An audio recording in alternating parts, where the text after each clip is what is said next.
Yeah. Have you gone to see it? I saw the picture. I went over there and took pictures this weekend of the hole, and then then I saw Hamid's pictures. I'll be there Saturday. Yeah. I'm excited. Yeah. I guess it went in yesterday. I think we're ready to go. We're on air, but we need Scott. What's the weather supposed to be like on Saturday? I don't know. Yeah? I don't either. I mean, this cold is okay if you weren't cold inside. Yeah, this room is terrible. Rain on Saturday. Is it? Although it was supposed to rain all day Sunday this week, and it was actually very nice. Do you have Wi-Fi? Do you have Wi-Fi in your computer? We are 6 o'clock. So the other option is we could email them into an account, and we could pull them up on the computer. That would help. Did you see they have Any chance you have them on a Google Drive? Now. Downstairs, they have a TV with us. When I walked in, I'm like, oh, they're already on TV. I'm late. It's like I was in here today and it was playing old. They do that at the police station. I knew they did it at the police station, but who goes? We can to do the that. police station? Do you want to do that? Like a lot of people. Yeah. If you want to open it now, we can just pull the once when I was screen on- down until you. I walked into the police station and there I was. But it'll save you some time. I hate watching myself on Haley and I sat and watched almost the entire section of the meeting where we talked about gave the library money for art because there's some confusion as to, we also at some point said we're doing $10,000 for a mural, and somehow those got co-confused. And so he had $50,000 and he's saying, well, I know we have $10,000 for the mural, so we must only have $40,000 for the library. And I'm like, no, we have $40,000 for the library and $10,000 in a completely different pot of money.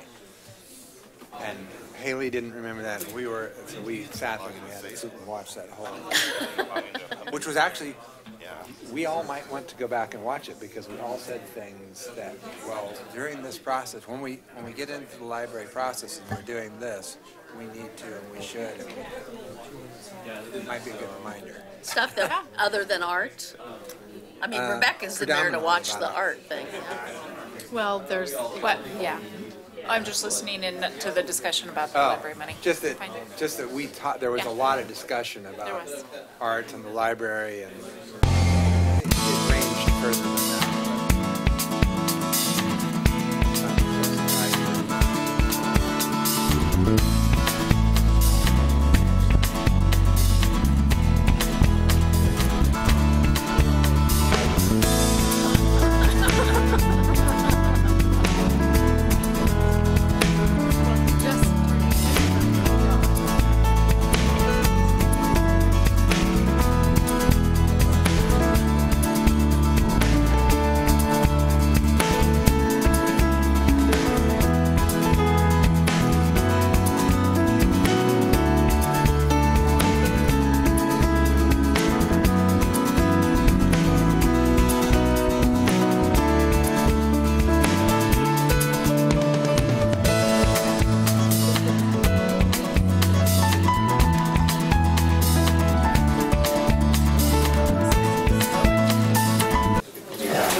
Let me know when you're ready, Scott. I think I'm ready. You ready? Okay. Ready, Ann?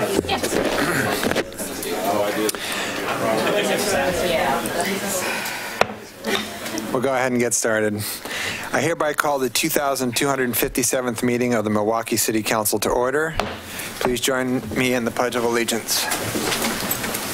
Pledge allegiance to the flag of the United States of America and to the republic for which it stands, one nation, under God, indivisible, with liberty and justice for all.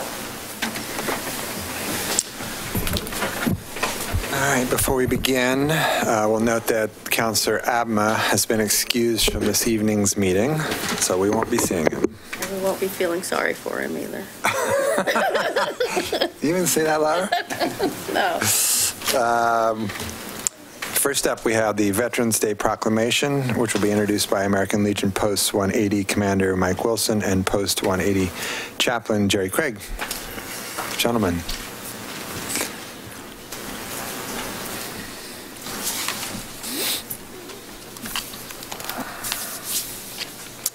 You can sit. You can sit if you'd like, or you can. I'm just following the leader. Okay. I do, and I'm happy to read it, or you can read it. Oh, go right ahead. All right. It's your turn. The City of Milwaukee, in recognition of the millions of men and women who have served in the armed forces of the United States of America, proclaims November 11th, 2017 as Veterans Day. Whereas President Woodrow Wilson first proclaimed November 11th, 1919 as Armistice Day to mark the end of World War I, the war to end all wars. And whereas since 1919, the 11th day of the 11th month has come to be not only a day to reflect on the lessons of the First World War, but to recognize and give thanks for the contributions made by the millions of men and women who have answered our nation's call to arms in the pursuit of world peace. And whereas Veterans Day continues to bring communities together to honor military veterans and the profound legacy of selfless services and sacrifice. And whereas the City of Milwaukee has been a proud partner with the American Legion Post 180 in the national commemoration of the 50th anniversary of the Vietnam War, and we are honored to unveil a new Veterans Memorial at Scott Park dedicated to those from our community that gave their lives during the Vietnam War. And whereas the City of Milwaukee recognizes the many sacrifices made by those who have served our country, in the hope that all people may enjoy the fruits of justice and liberty today and in the future. Now, therefore, I, Mark Gamba, the Mayor of the City of Milwaukee, a municipal corporation in the County of Clackamas in the state of Oregon, do hereby proclaim November 11th, 2017 to be Veterans Day in the City of Milwaukee. Thank you. Thank you. I look forward to seeing you guys on Saturday at the... Okay, you gonna be there at 8 o'clock? Is that when it is? It's on my calendar. Actually, it's 11/11 at 11, which was when the armistice in Was originally 1919 signed. Well, we need your honest opinion at 8 o'clock to evaluate what we're doing. Okay. I'll be there. Well, and people who haven't seen it, there's a lovely postcard out here. Oh, yeah. And it's been up on the city's website and Facebook and stuff promoting the event. Well, the on monument Saturday. seems to be going in real well, and everything should be ready to go. And we heard it. I saw photos. It went in yesterday. Yeah? Yep, Yeah? that's correct. Yeah? Yeah. Working on the benches now. Yeah?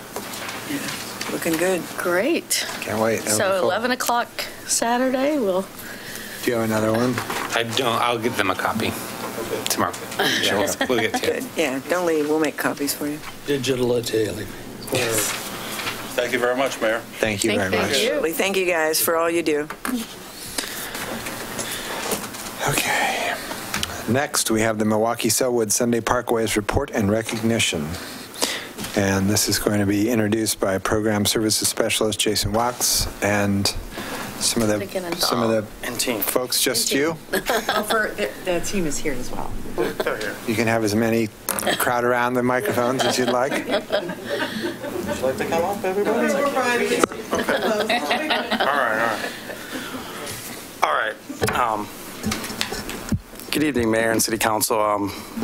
I'm Jason Wax, the Community Programs Coordinator here at the city. And I am here tonight to recap our 2017 Sunday Parkways, but also spend a little time thanking our team here that we've worked with for the past 2 years from Portland for all the help that they've given us over the last 2 years. And since our partnership is coming to an end, before I start, I just wanted to introduce everyone else that's here. Linda Ginnenthal is the leader of the PBOT folks for Sunday Parkways and has been a huge asset to us for the entire time that we've been doing this. Rich Cassidy's here from PBOT. Alexis Gabriel.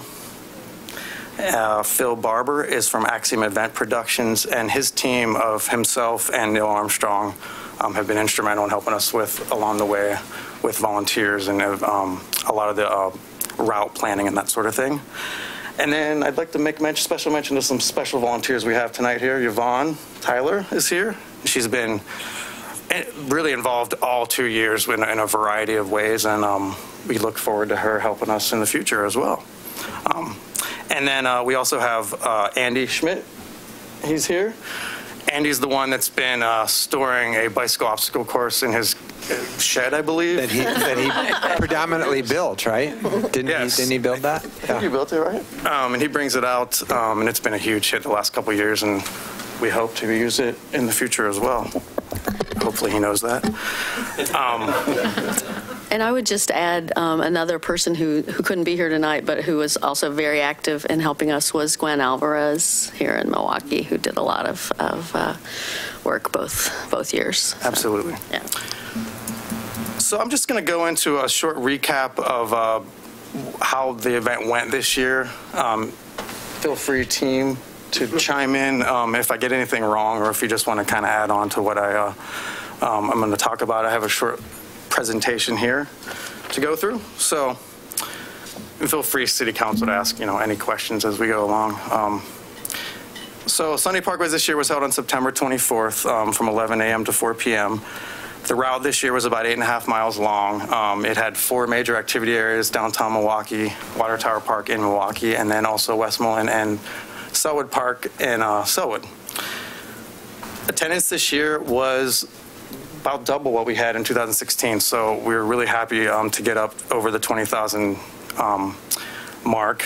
So last year we had about 11,200 folks, so just ecstatic about that.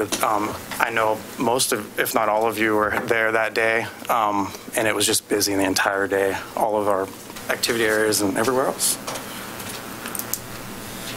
There's the route. Essentially, like I said, there's 4 activity areas. What makes our route the last couple of years a little bit different than some of the Sunday Parkways is that it goes through a business district, our downtown, with the farmers market being part of the event. And that's really what has made it really unique. And I think downtown this year was especially fun. I know I was down here for a lot of the event, and people were having a great time. So in terms of marketing, what really, the partnership with Portland has given us a lot of really amazing help, but one of the ways certainly is through marketing. They've been doing these events for 10 plus years now, and using social media, traditional and online media, e-newsletters, blog posts, and printed material. There was an estimation of, almost, 6 million impressions made in all those variety of ways. So what's really cool about that is basically, Milwaukee, and we like to affectionately call it Sellwaukee, was just seen by a lot of people. Even if they didn't come to the event, they at least had that impression and know that we do these types of things. So the $5,700,000 is for the city of Milwaukee proper. The overall Sunday Parkways got around $18.6 million for the season. So the city of Milwaukee, those are impressions that we counted where the city of Milwaukee was somehow either referenced or noted or something in it. So that's very significant when it comes to media impressions, and certainly looking at the businesses and people in the community and their impression of the city was hopefully enhanced. Thank you. And then the marketing that we did, kind of to give us a little bit of a unique flavor. The last couple of years we did postcards. This year we did 1 postcard. Last year we did 4. We made rack cards, essentially for each of our activity areas, and include the band names, some of the highlights at each activity area.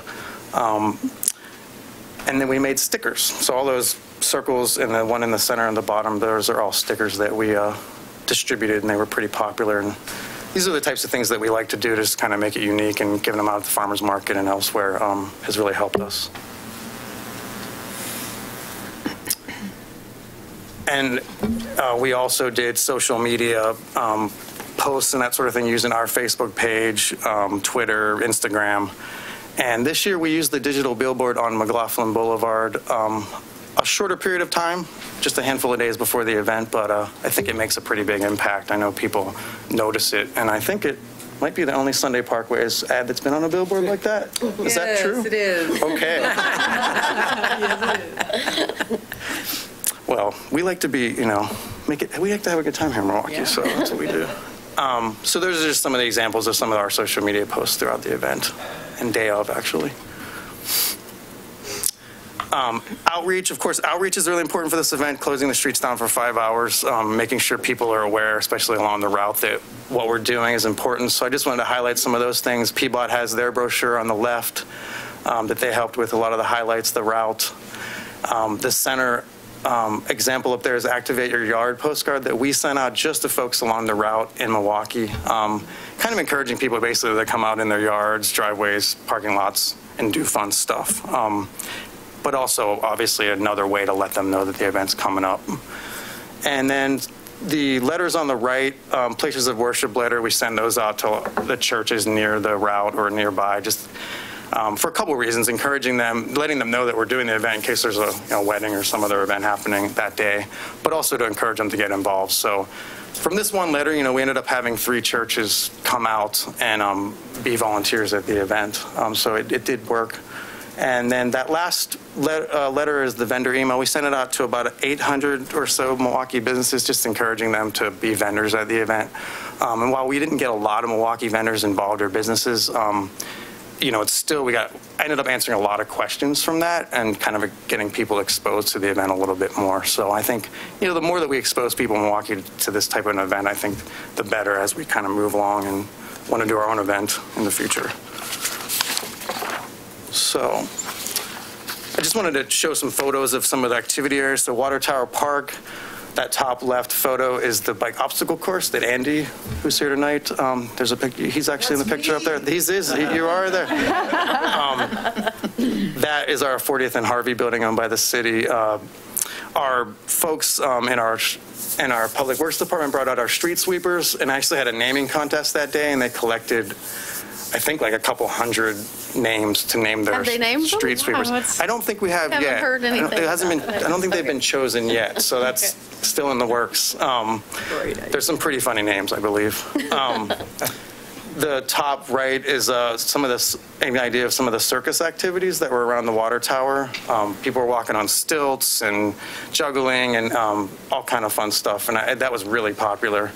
Our police department on the bottom left there, they gave out a couple hundred water bottles and had a car there that was very popular as well. The center is the stage up at Water Tower Park, and that's actually Stefan Lashbrook in the middle there, playing with his band. Is he here? Okay. He is here. He is here. And then the bottom right is just one of the booths up at Water Tower Park. I don't have a photo. I couldn't find a photo, but we gave away some free helmets too, thanks to Councilor Beatty and Councilor Falconer. We had some helmets from the Clackamas Emergency Services Foundation. How many helmets did we end up giving away? We gave 60 to 70 away. 60 to 70? Yeah. Which is great. And helped fit people who already had helmets. We had some kids that were sort of loose. Yeah, they're wearing them properly. them. So a little education there too.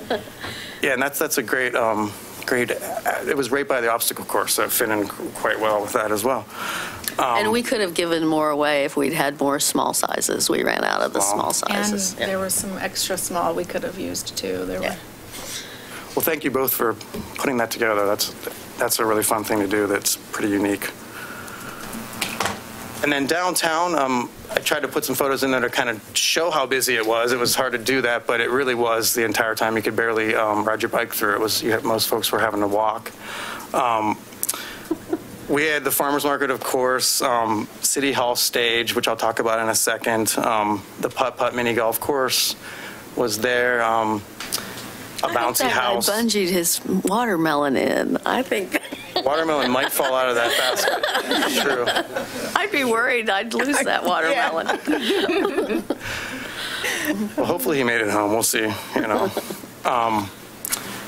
So yeah, the downtown was definitely amazing. I just couldn't be happier with the results there. Our City Hall stage was a huge hit. I know we spent quite a bit of time trying to find bands.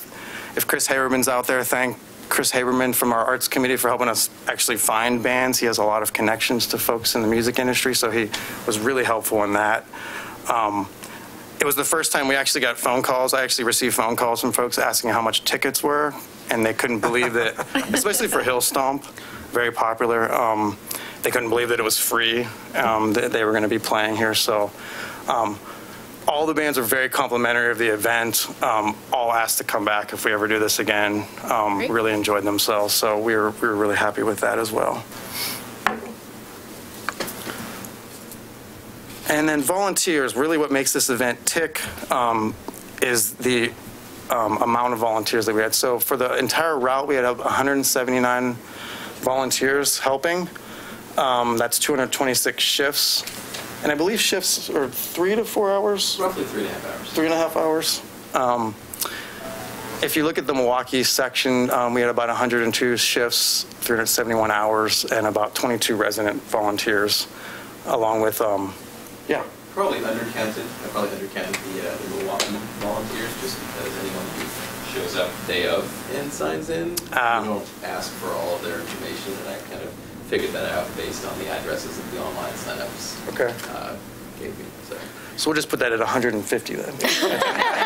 Well, and does that include like the church groups and stuff, or that's just individuals who sign up individually? The church groups. That does include the church groups. Okay.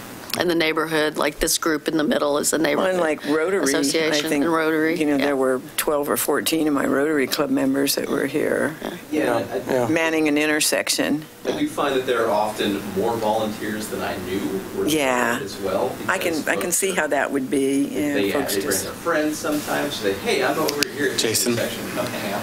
Can we have you come up to the mic? Oh. No, that's great. Thank you. Can you pull the mic up too there? Yeah. Sure. So would you like me to repeat all that? Sure. Just that likely I undercounted the Milwaukee area specific volunteers because we didn't gather their address data when they signed in to volunteer, and that there's likely extra volunteers that we didn't capture in our system who simply were just excited and wanted to be with their friends and groups and went directly with them instead. Right. Thank you. Sure. Thanks. Thank you. Well, in the center up there, you'll see historic Milwaukee neighborhood. I know some of our, most loyal volunteers, historic Milwaukee neighborhood, Lake Road neighborhood, had an intersection. The Rotary had an intersection and gave out, they actually gave out dictionaries for a while, which I thought was pretty interesting, and lots of people were taking them. It was a pretty heavy book to carry around on your bike. People were still taking them. If you had a basket, it was good. Right. Right, exactly. Also the Wichita Avenue Evangelical Church also was very involved. They called me many times, just really eager to get going. Way too early, actually. but that's good. That's a good thing. It's a good problem to have. Yeah. Other fun activities I just wanted to mention that were in Milwaukee, and keep in mind that I'm mostly talking about Milwaukee. When I'm done here, if you guys want to add on some Sellwood fun as well, there was fun in Sellwood as well. So the Pioneer Cemetery partnered with the Milwaukee Historical Society, and they did a Milwaukee History Comes to Life event. There's top 3 pictures up there. What I thought was really fun about what they did is how they got folks up there. So along the path, they had these signs, these progressive signs that said, "Come to life." And then if you passed it, it said, "You need to turn around." I can't remember exact wording, but it was basically, you need to turn around because you missed a whole bunch of fun back there. Well, and Greg Hemer in the middle picture, he also had a bullhorn, and he would yell. Right. Can you see the bullhorn? Yeah. Oh, yeah. Okay. Yes. And he would, he got a lot of, he's good at that. He's got the right voice for that. Yeah, he does, that's for sure. And they were very successful. They had several hundred people stop by throughout the course of the day, so they were very busy. That band playing on that roof on the bottom left was right by the Springwater Trail at like Charette Street and 28th. They were just excited to play, and people were gathered around them.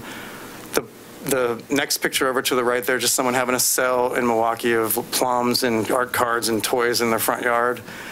Some folks set up drinks and cookies, just said help yourself, and kind of left it there. Oh, nice. And then that bottom right is actually the Rotary with the dictionaries that I mentioned. And they were like handing them off to people as they rode by. Which was really funny. Like some people weren't even stopping. They were just grabbing them. I don't even know if they knew what they were grabbing. They just taking them. So great stuff. It was pretty funny. It was pretty amazing. These are just some of the comments that we heard mostly on social media. I thought some, ukulele group, just that was it. That was the comment. Mostly positive. I mean, obviously we had a few folks who, had negative comments or calls that we had. Not a lot though, honestly.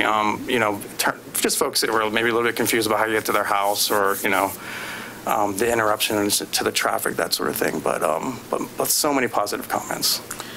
Well, and I was going to say, we saw a lot of comments after the fact on Facebook and elsewhere that people were like, what do you mean it's the last one? There's no more? Why? Right, the top left one is kind of up there, the burning question. Why is this not going to be continued? There you go. Okay. Yeah. I got a lot of that at the community booth at the farmer's market that day. I mean, half the people who stopped there, that was their main thing. Yeah. Yeah. We responded to hopefully most of them, if not all, by letting them know that there's going to be, this is actually the result of 2 new events coming up. So our event and the new route in Portland. So, there's good that comes out of this as well. So, but, I really like the volume. I'm glad to see my old town thriving. Wish I were closer to join in. So people are paying attention, obviously. Yeah. So that's really all I had. Is there anything from PBOT that you guys want to fill in on that? Or do you guys have any questions? Well, Linda looks like she add? Yeah, I just wanted to say that it was a great partnership for the 2 years. We've learned quite a bit, and the things that we're going to be taking from the 2-year partnership with you is we're going to go into our downtown core, the Central East Side, Green Loop, a new route for us with some of the gems that you brought to City Hall and the kinds of partnerships you did with the local businesses, with the artists, with performers, with institutions are all what we bring to the Green Loop.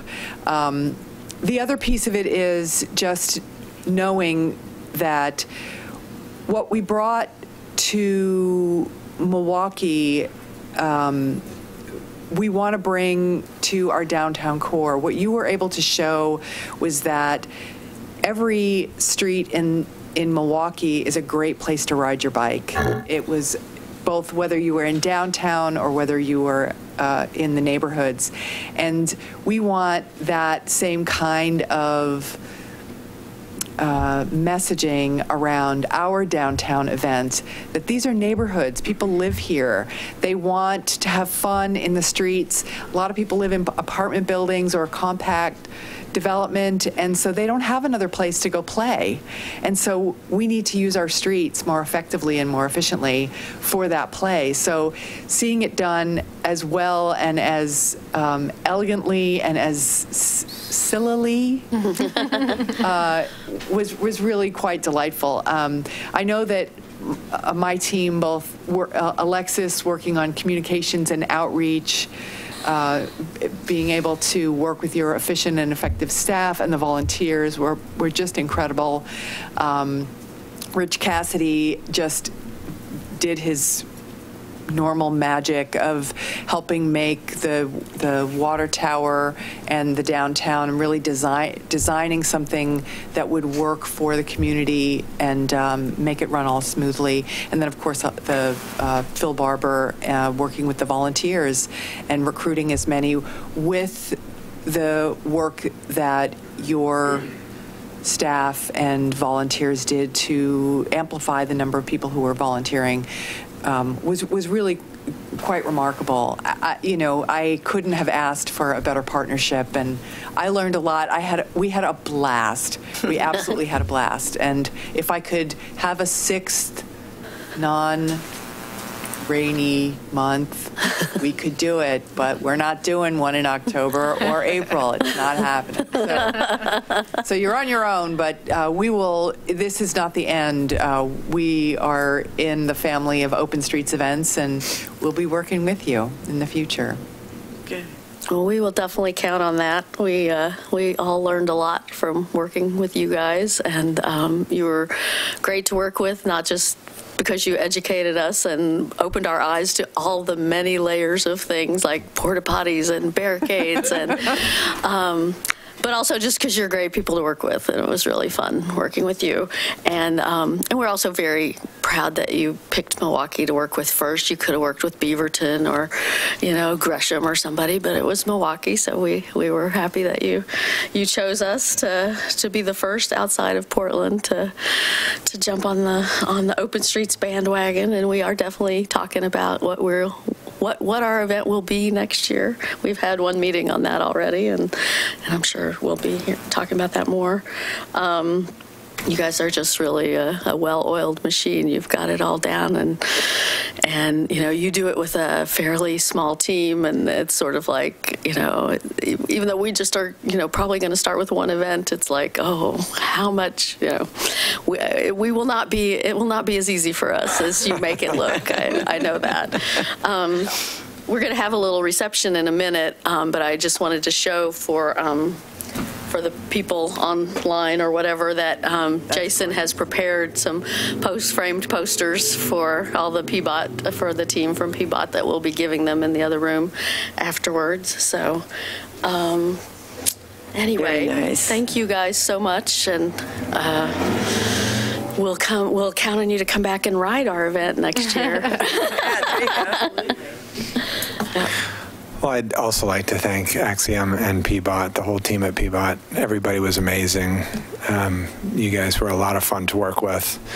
And as she said, it's the complexity of putting on an event like that is a little daunting to us by ourselves. But if you've given us good training wheels for a couple of years. And on behalf of the City Council, I'd like to thank Councilor Beatty for her determination to bring Sunday Parkways to Milwaukee. If it weren't for her card. It was hatched over playing cards. Yeah. It's true. It might not have happened. And, she put a lot of time and effort into making sure it went smoothly, and to coordinating with you guys, and to drawing in the volunteers and getting donations and everything. So I think it was an outstanding event, and I look forward to seeing what we can pull off on our own. We also have some frames things for you, so hold on a sec.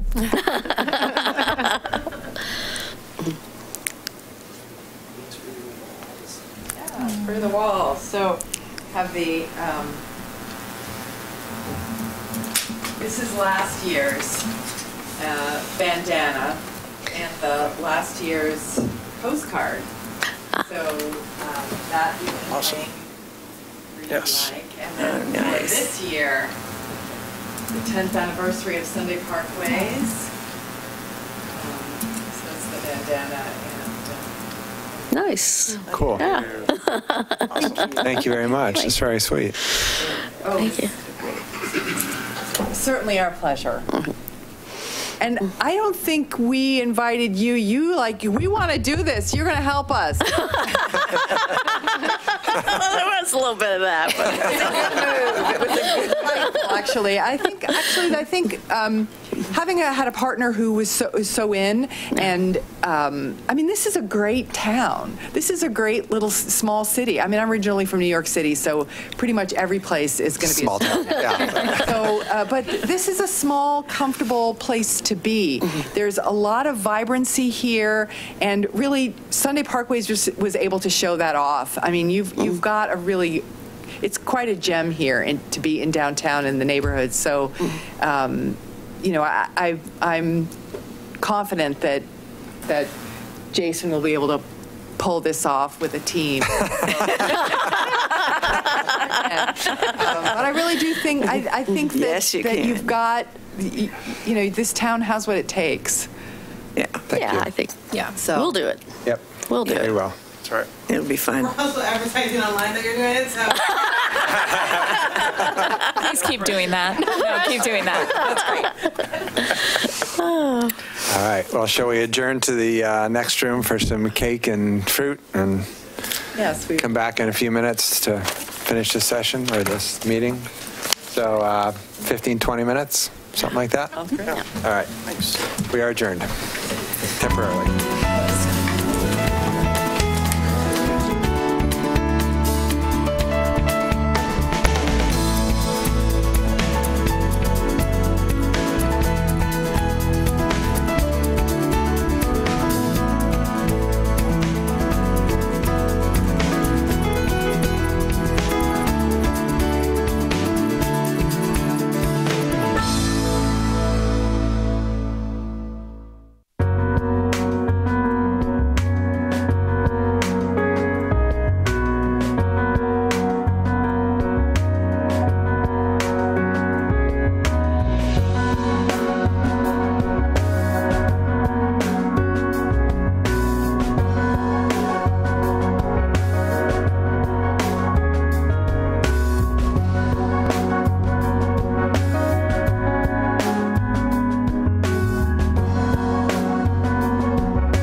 on here. Welcome back. All right. We will now reconvene the regular session.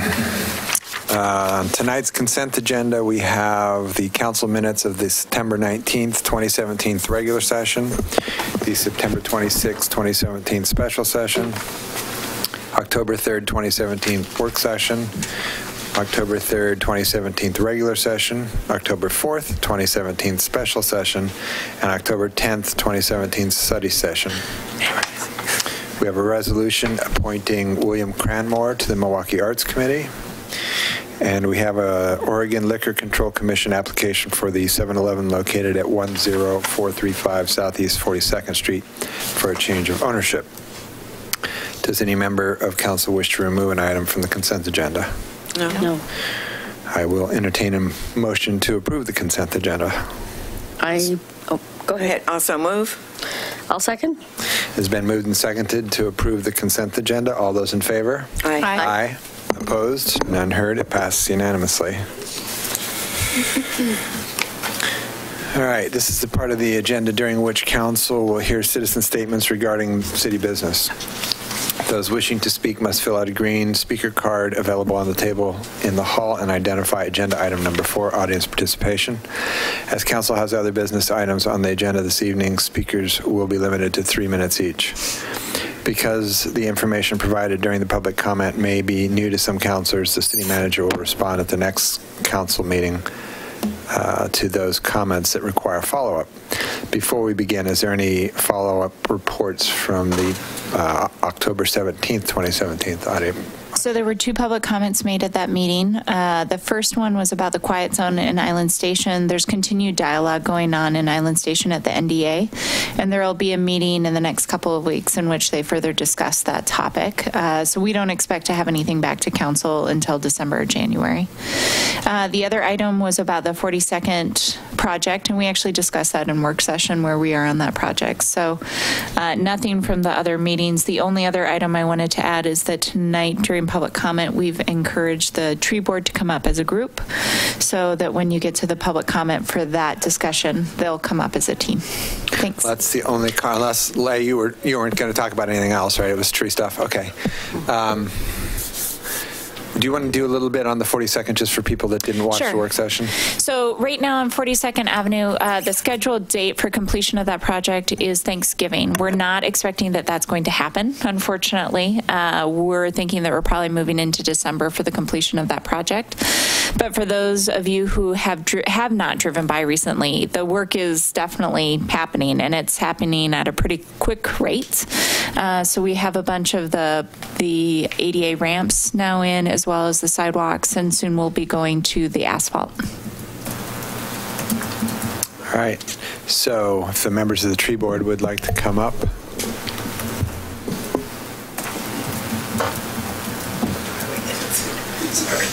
So when you come up, why don't you each of you introduce yourselves. There. Yeah, just grab a chair, Leigh. No, let's not do a time. Yeah. My name's Andrew Taylor. I'm chairman of the tree board. Lee Garnett, tree board member. Linda Carr, tree board member. So thank you for taking the opportunity to hear us tonight. We just wanted to introduce ourselves. And just a question before we get started is, are we confined to a 3-minute? No, we don't have the timer on. Okay, thanks. Good to know. So I just wanted to take the opportunity to introduce us, kind of what we've been working on, what we hope to accomplish and how we want to go about it, just in very brief, high-level terms. And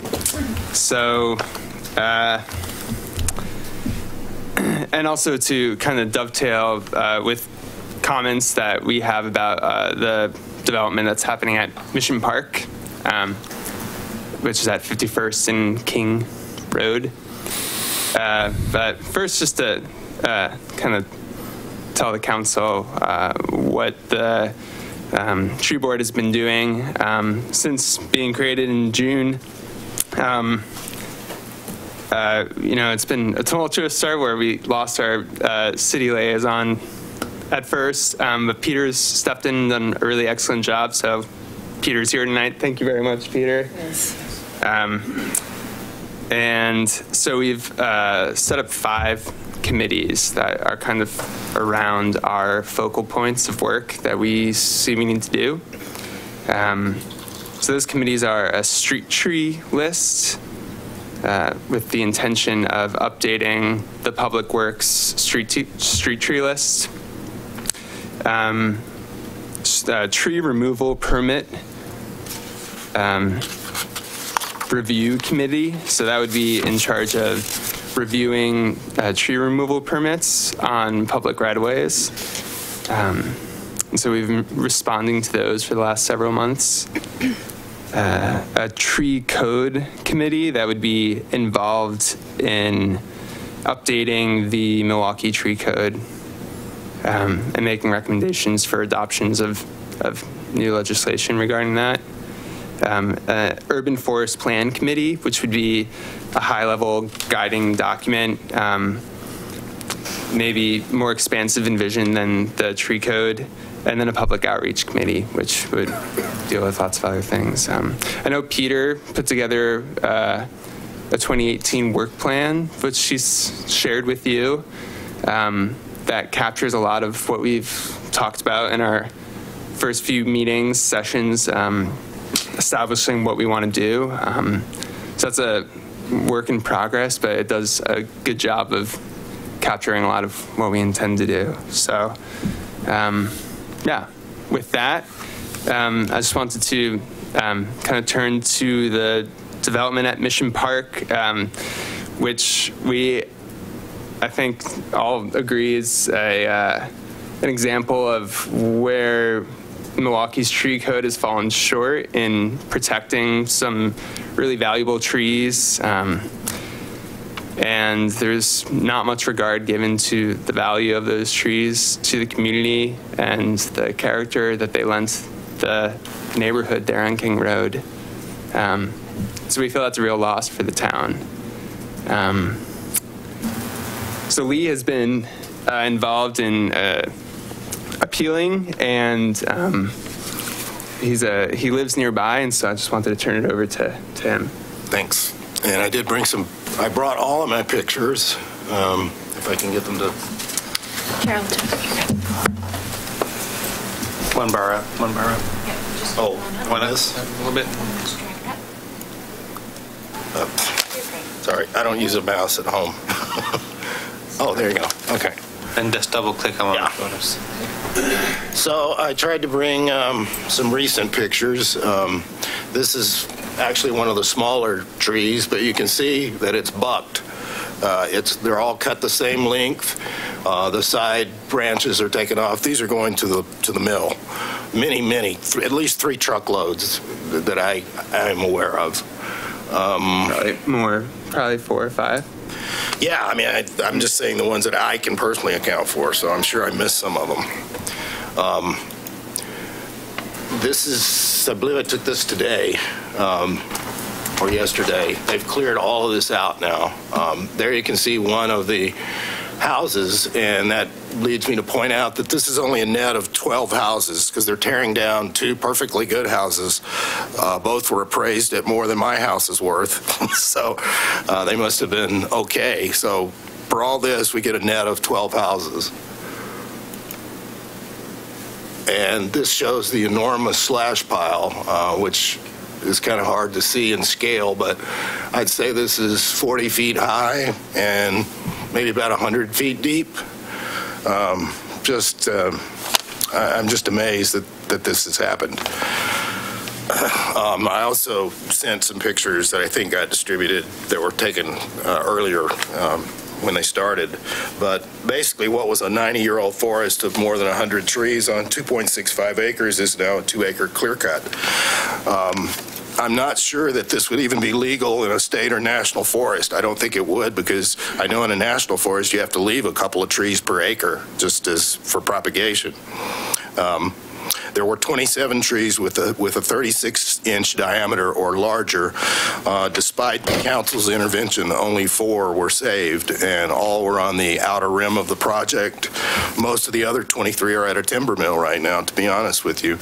And in addition, 7 smaller trees were spared, thanks to council's intervention. I'm thankful for that, but it's really not much different from the developer's original plan, which was a total clear cut. He wanted to cut all of them. Originally, the developer proposed to mitigate for these big evergreens with crabapple and Japanese maples. Both are ornamental trees, wouldn't come close to providing the canopy that these did. Understand that planning is trying to renegotiate maybe the trees to get some that would be more suitable. But the developer, on the final plan, so to speak, the developer's mitigation plan boasted of meeting Tigard's canopy replacement standards. Well, that's fine, but Portland's canopy standards are more than twice as strict, just so you know. So it appears to me that this developer's done the cheapest absolute minimum to comply, if he did comply, while making some extra bucks through logging. And he must have done a great job of gerrymandering the lots so that he could log most of the big evergreen trees. And unless the replacement tree, the mitigation trees, unless we get some better ones than what were first proposed, it's just not going to come close to mitigating. I hope that if this developer comes back with another project, that he'll get extra scrutiny, because I think he's shown what he's about. So we need a tree ordinance, and also we need a better final appeal process, I feel like, because I don't understand how this decision was, the final decision came about. I mean, there's no hearing. The only way I found out about it was personally inquiring. I didn't get notification, even though I'm the original appellant. So it seems to me, for a project this big, there should have been some kind of negotiation, some formal hearing or negotiation, and maybe we could have saved a few more trees. One final note, when I went up to take the pictures, today, there was a coyote running up and down King Road, and he was hanging out right around that last house there. So it looked like a female. It was kind of a small one. Probably had a den up in there. It's not that I have that much sympathy for coyotes, but just to show you, we've really messed with nature here. And I don't think 200 feet is a large enough notification distance for a multi-housing project, because I live on the far western edge of the notification area. In other words, the house to my left or to my west was not even notified, yet I felt every one of those big trees. They shook my house. If I might interject something just about the coyote. On the next door neighborhood social media, they've been talking about coyotes running in that area and several animals being missing, which if they don't have a den, they don't have a place to go, and they don't have squirrels to kill, they're going to go elsewhere and look for what there is to eat. I have a picture of the coyote, too, that I was hoping to show. I had like photos set up for you. I was going to show you like 27 pictures with some narration, but we couldn't work out the technical parts. Okay, we're not technicians. Wait, one tree does not necessarily equate to another tree.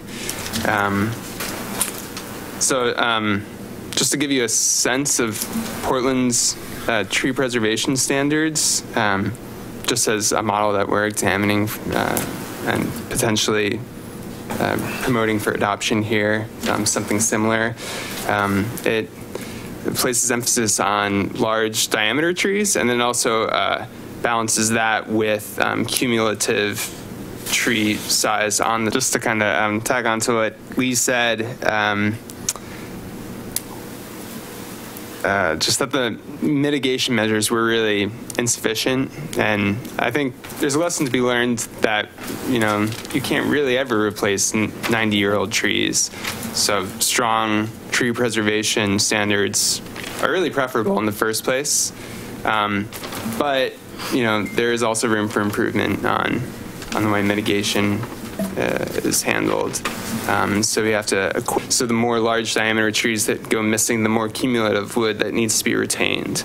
And then if a site is greater than 1 acre, you can simply maintain 35% of the canopy coverage of that site in a multi-home development, and that would satisfy the tree preservation standards as well. So that, we're not going to even come close to that here by the seams of it. So just an idea of what a neighboring community is doing, and it seems to be doing well. Right. So I think that's all we had on Mission Park. I did have one question too, and I'm just throwing this out. Is it possible just to ban commercial logging as a first step? Because that project would have been a lot different if I think he would have picked the trees differently if he didn't plan to log them. Well, in a minute here, we're going to have staff come up, and she's got a slide that shows the subdivision and the lines, and it becomes really obvious how we ended up losing all the trees. And I don't think that necessarily would have been a solution. I think there are solutions, and obviously the first and most important is some kind of a tree ordinance that involves public or private property. That was the weakness that we didn't have a lot to stand on when we were negotiating for what we got, which admittedly was not much. But I think there's several opportunities coming up. There's obviously that, and then there's the comp plan process, which we'll be doing over the next 2 years, and I think there's some opportunity to look at things like minimum lot sizes and minimum densities and things like that, to at least explore the possibilities of, can we tweak some of that while prioritizing canopy that's on a site to cause developers to do something different.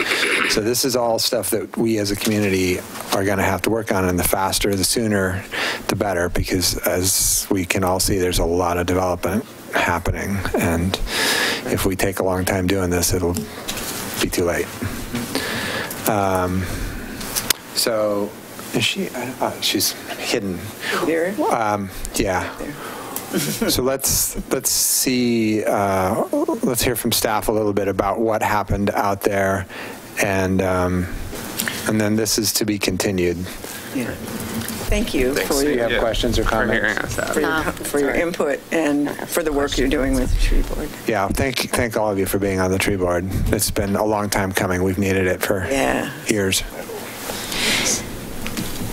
And as Vera's coming up, I just wanted to comment that she's here to talk to a couple of issues that she knew in advance tonight, but she's not prepared to speak on anything else. So I gave her very little notice on prepping for this. So most of the answers are probably going to be, we'll have to come back to you. Mm-hmm.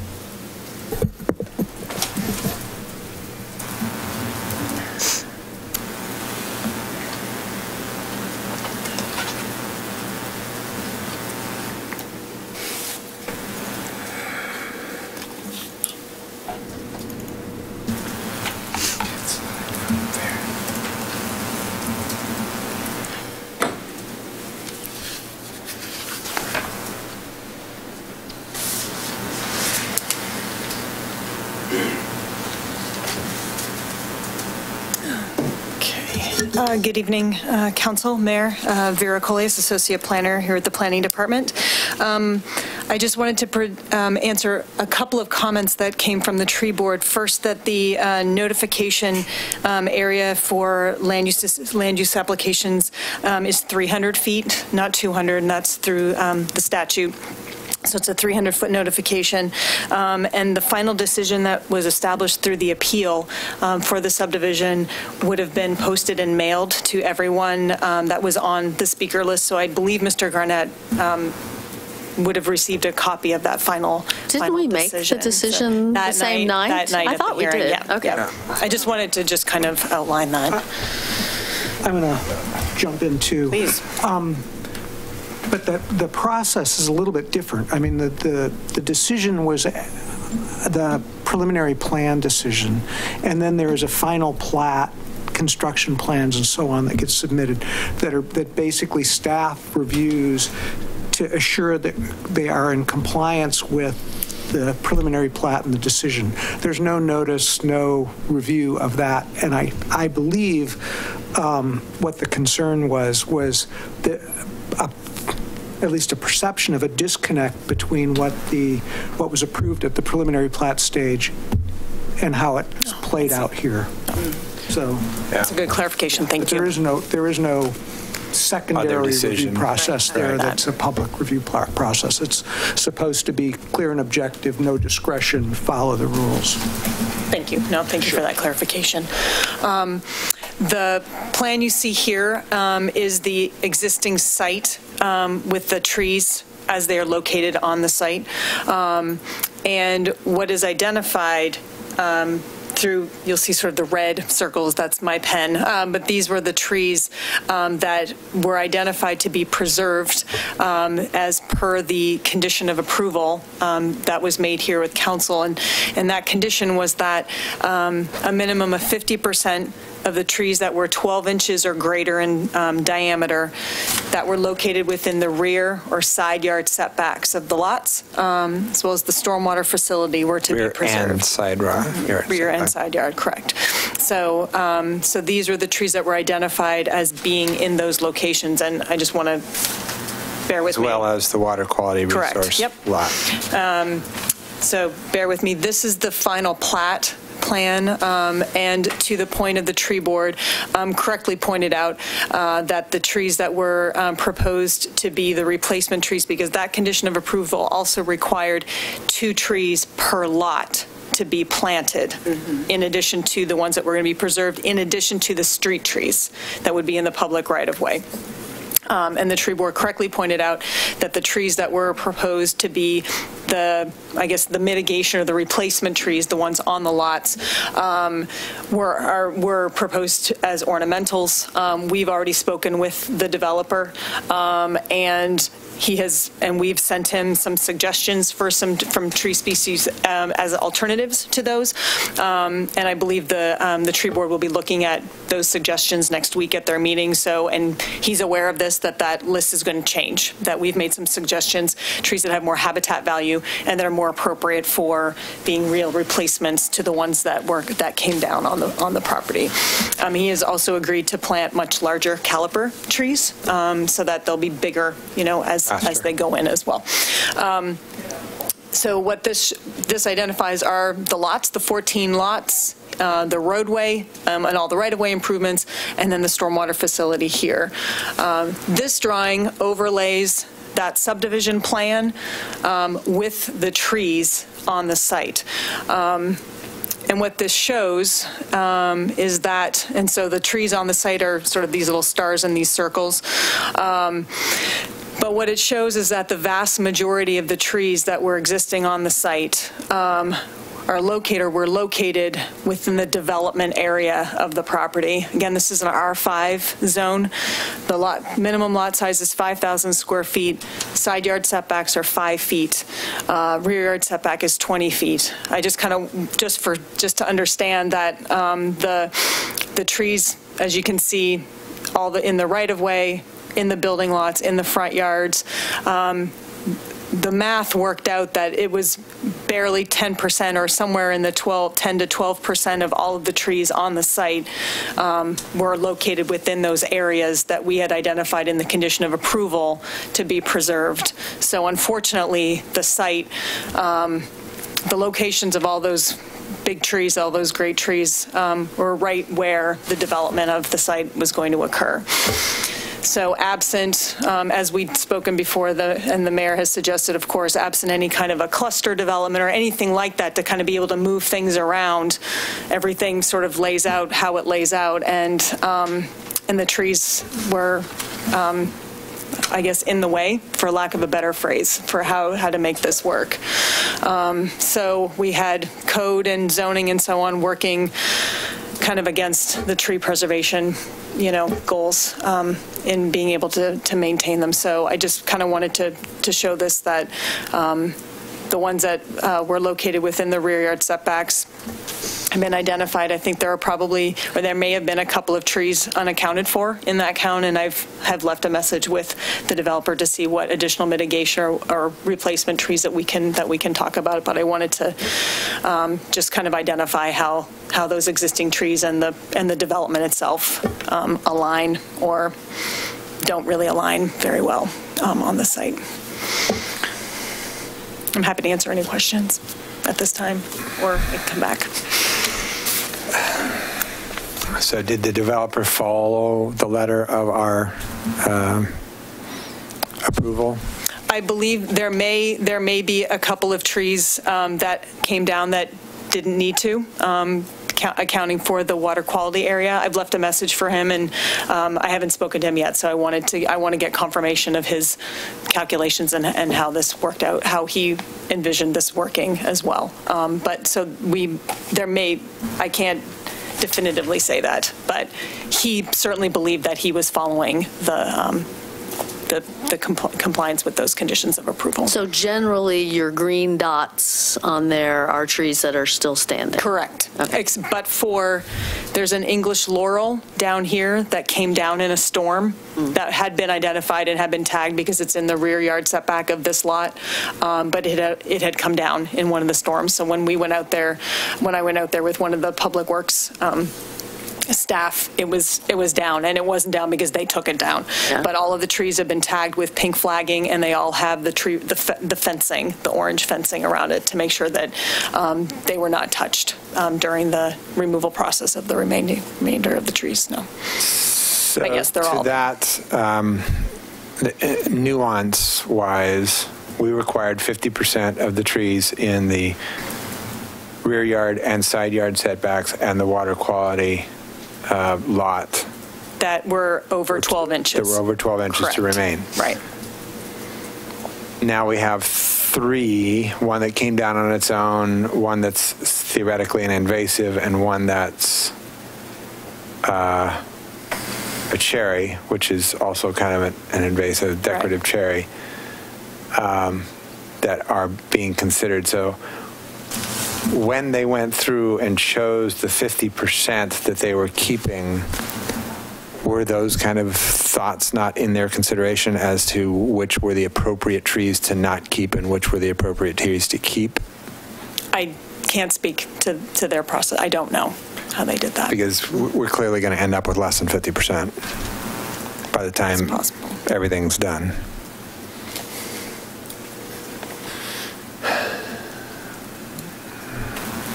So, well, I mean, it's not like there's a ton of trees in that backyard setback anyway, right? No, I'm not seeing a lot of trees. Like there were 4 trees in that water quality. Yeah.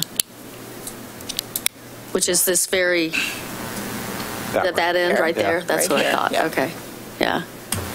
Yeah.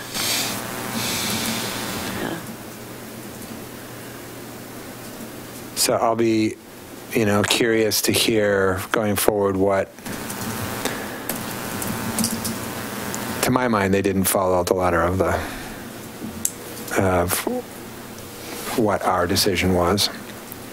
And so I'd like to know at some point what the penalty, so to speak, is for that. I mean, obviously they can't fix it, right? This is not a situation like, oh, you built the road in the wrong place, you have to tear the road up and rebuild the road. They can't make those trees come back. Correct. So they can't fix. No, they can't. And the discussion that I've had with staff over the last 24 hours has been a dialogue around what are the tools at our disposal when something like this happens on any construction, whether it's around trees or another requirement that's posted by council. So we will work on getting you a response. We just can't do it tonight. Yeah, I know. Okay, thanks very much. Thank you. All right. The next step, we have our public hearing. An appeal of Planning Commission's decision to approve variance applications. Project Galaxy DR 2017-001 and VR-2017-007 continued from October 17th. On October 17th, 2017, the council voted to affirm the Planning Commission's decision to approve variance applications, file numbers DR-2017-001 and VR-2017-007. Tonight, the council will consider adoption of findings in support of that decision. Does any member of council wish to announce any ex parte contacts or actual or potential conflicts of interest? No.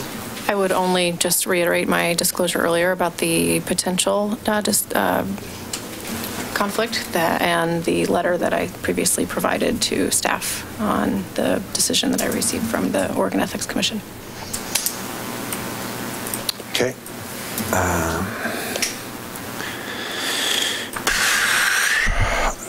All right, I will now entertain any objections to the council's jurisdiction to consider this matter. Seeing none. Does any member of council have any corrections to the proposed findings or any questions for staff regarding the findings? I don't.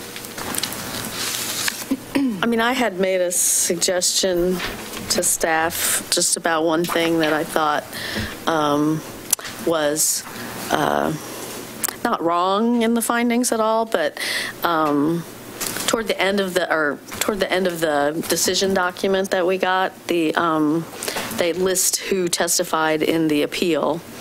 They don't list who testified earlier before the Planning Commission, and the Planning Commission record is incorporated by reference there, so they don't really have to list everybody, but I guess it felt to me like important or influential to me in meeting the criteria was the fact that other business owners surrounding the site were supportive.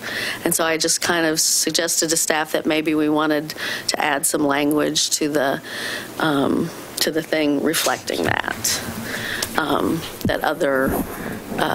That earlier testimony had indicated, or earlier, testimony and comments given at earlier stages of the proceedings indicated the support of the business community, and that went to the factor of, adverse impact and all of that.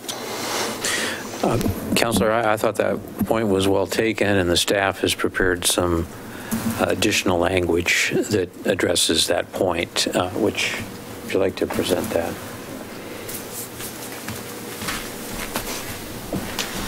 Again, Vera Coles, Associate Planner. Councilor Beatty, it was a very good point, and so what I did was included a phrase within the finding for that the proposed variance avoids or minimizes impacts to surrounding properties. So I put it within the findings, not at the end, where there was the list of folks that testified. And the phrase would now read, the City Council heard testimony related to concerns about the impacts on surrounding properties, as well as testimony from downtown businesses in support of the project.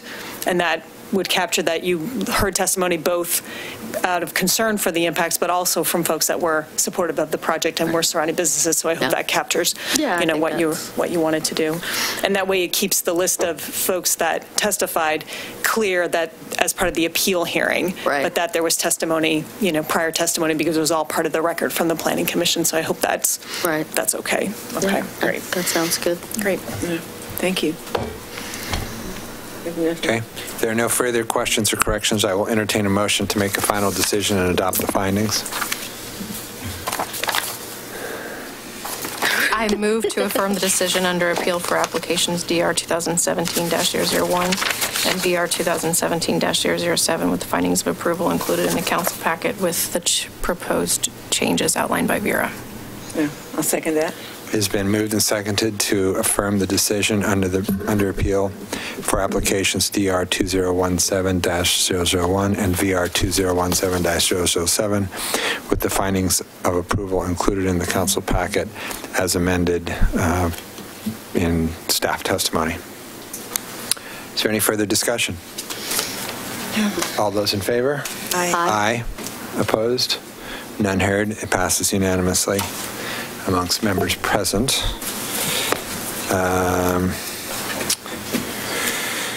Any party withstanding may appeal the decision of the City Council to the State Land Use Board of Appeals according to the rules adopted by that board. The written decision will contain an explanation of the appeal rights. If you have questions, please call the Planning Department staff. That is that. We're done. Thank you. Thank you. Thanks. So, next up, we have the Construction Excise Tax Program Approval and Ordinance, and this will be introduced by Community Development Director Alma Flores.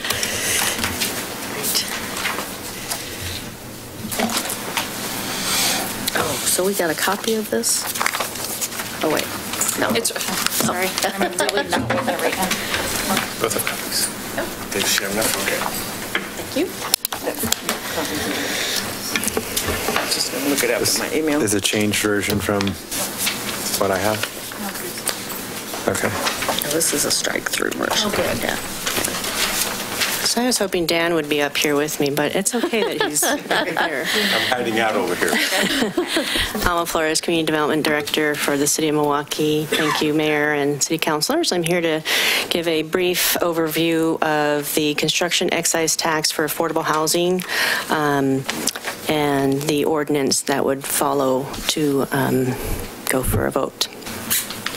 Just wanted to frame the issue and why I'm here before you to talk through the construction excise tax for affordable housing. I'll go through the enabling legislation, but I wanted to just briefly, for audience purposes, describe sort of the state of affairs, if you will, related to affordable housing in, or the need for additional housing affordability options for our community. We did declare a housing emergency in 2016 as we saw housing prices and rents increase anywhere from 20 to 40%. And at last check, I think you could see some that are in the 50 to 60%. This is in direct response to coming out of the recession full force. We had a lot of new businesses start, a lot of new businesses move in, which created an environment in which new people were moving in, and our inflow of new and shuffling of existing was occurring throughout the region and at the state level. This region in particular is experiencing quite the housing supply need, if you will. We also just completed our housing needs analysis, which identified a shortfall of around 900 units to really address that what are considered zero to roughly 60 to 80% of median family income earners able to afford an affordable rent for either a house or a rental property. We also, in this particular county, experience a bit of a dearth of affordable housing developers. Portland has quite a few, and we've been in conversations with some of them to help encourage them to do some additional development in our county, but at the moment we have a dearth. And I know Clackamas County is wanting to partner and really start moving the needle in terms of developing that stock, if you will, of housing affordable housing developers in our area. But until then, we still will have a crisis.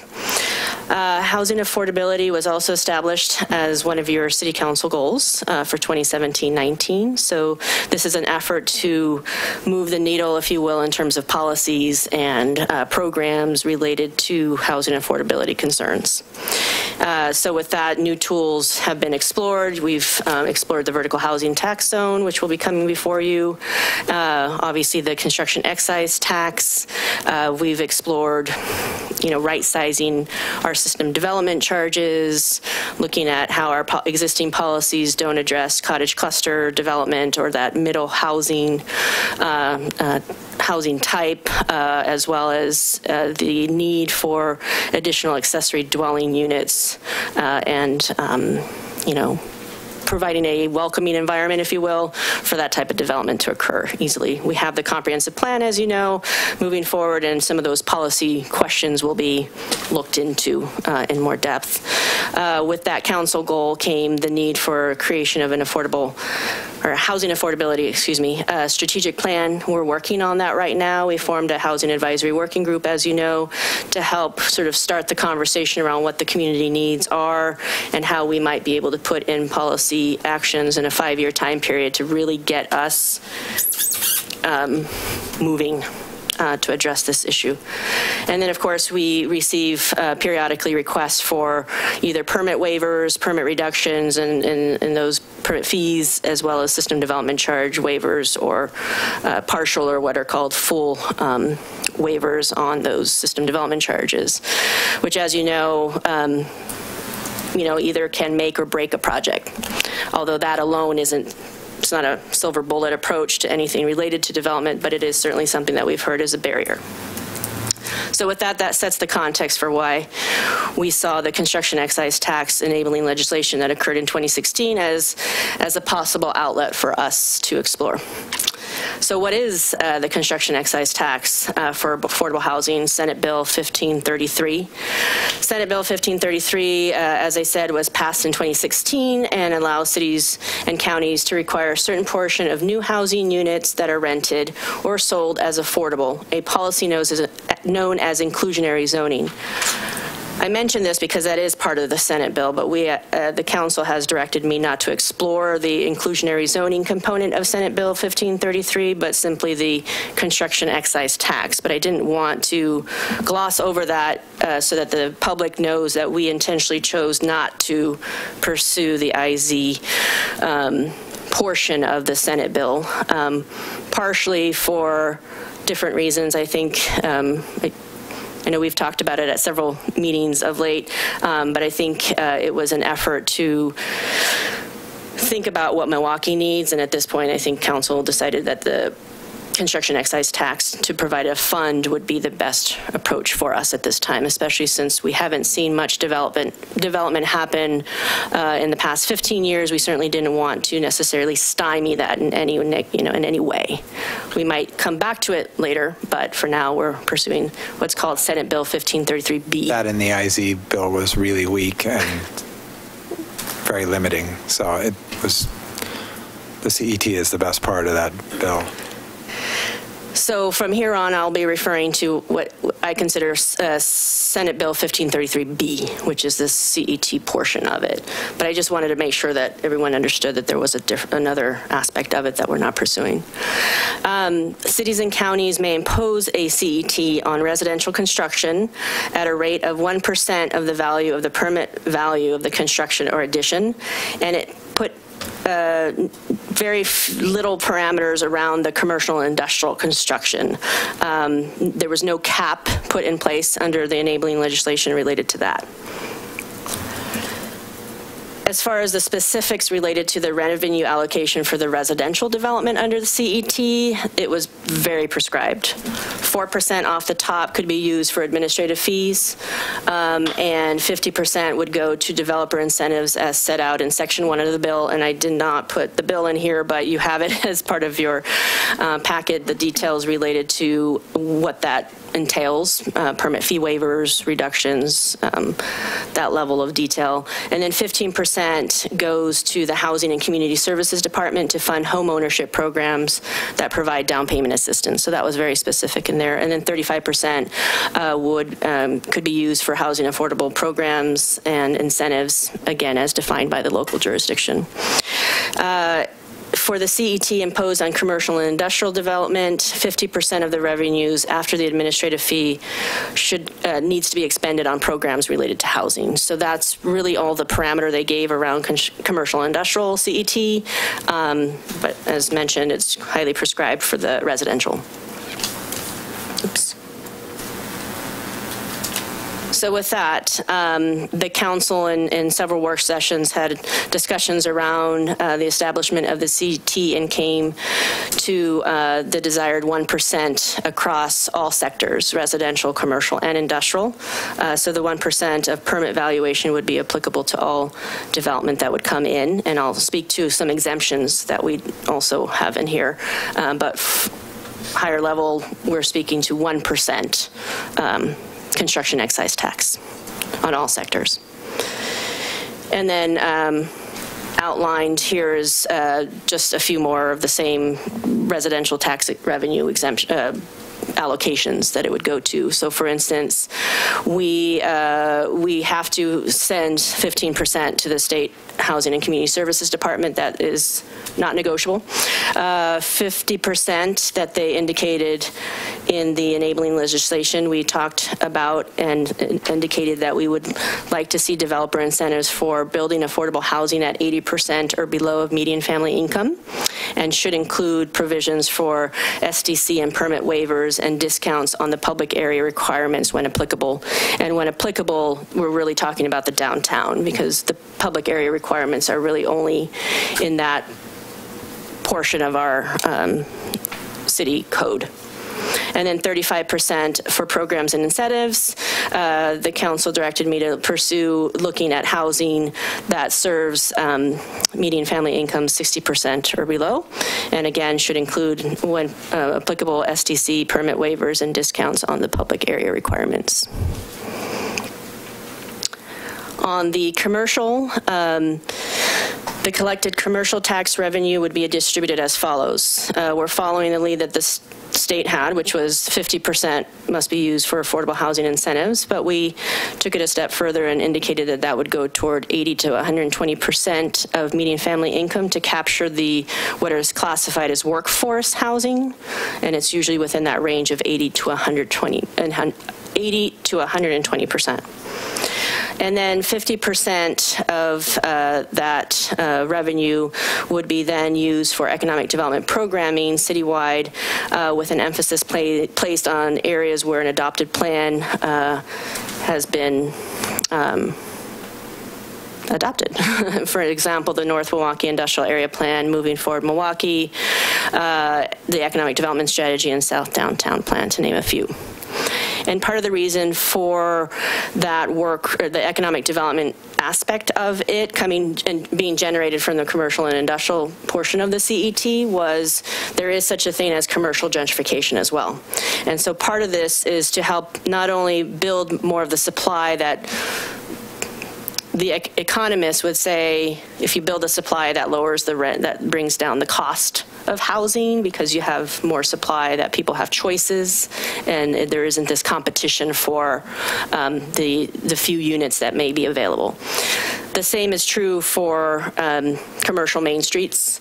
When activity is happening throughout a community and things are revitalized, or you have catalytic projects like Project Galaxy, then you have to think about who are the existing tenants and what are their needs, and this could help offset that commercial gentrification, so that we're mitigating on all levels based on the revenue source. Any questions there? No. Yes, both a question and a comment. Okay. If you want to start there. The way it reads, and this is on RS 52, it says the net revenue from the tax on the commercial improvements will be distributed as follows: up to 50% to fund incentives for development and construction of housing that is affordable at 80 to 120% of median income, and up to 50% for economic development programs, blah, blah, blah. Why does it say up to? Well, the math there could mean that we spend absolutely zero on both of those. And that was where our legal team provided the up to, and I think it's, and Dan, correct me if I'm wrong, but I think it's factoring in the fact that we had the 4% administrative fee, and we know that it's not 100% once we've taken down the 4%, so but I don't. I think that needs to be, just straight. So one of two possibilities. Either reword it so that you get at what you're saying, which is 50% of the net after the fee has been pulled, or, and this would be my preference, make a number 3 that allows this fund to be spent on actual affordable housing should we choose. So you could use 20% for the 80 to 120%, 80 to workforce housing. You could use 30% for the economic development, and then you would still have 50% or some number that you could use towards actual low-income housing. But there needs to be a sentence in there that requires the funds be spent in one of those three ways. Right now, it can be read, and it was by the one person that's commented on this, as there's nothing actually required there. So we could spend the money on whatever we wanted to spend the money on. No, I don't think it says that. It says we couldn't spend the money. We could choose not to spend any money. It doesn't make us spend money. Right. But it says will be distributed as follows, up to 50%. Up to. Right. And that number could be zero. Could be zero. You're right. But that doesn't mean you can spend it on other things. Well, that just then means it you don't begs the spend question of where did it go?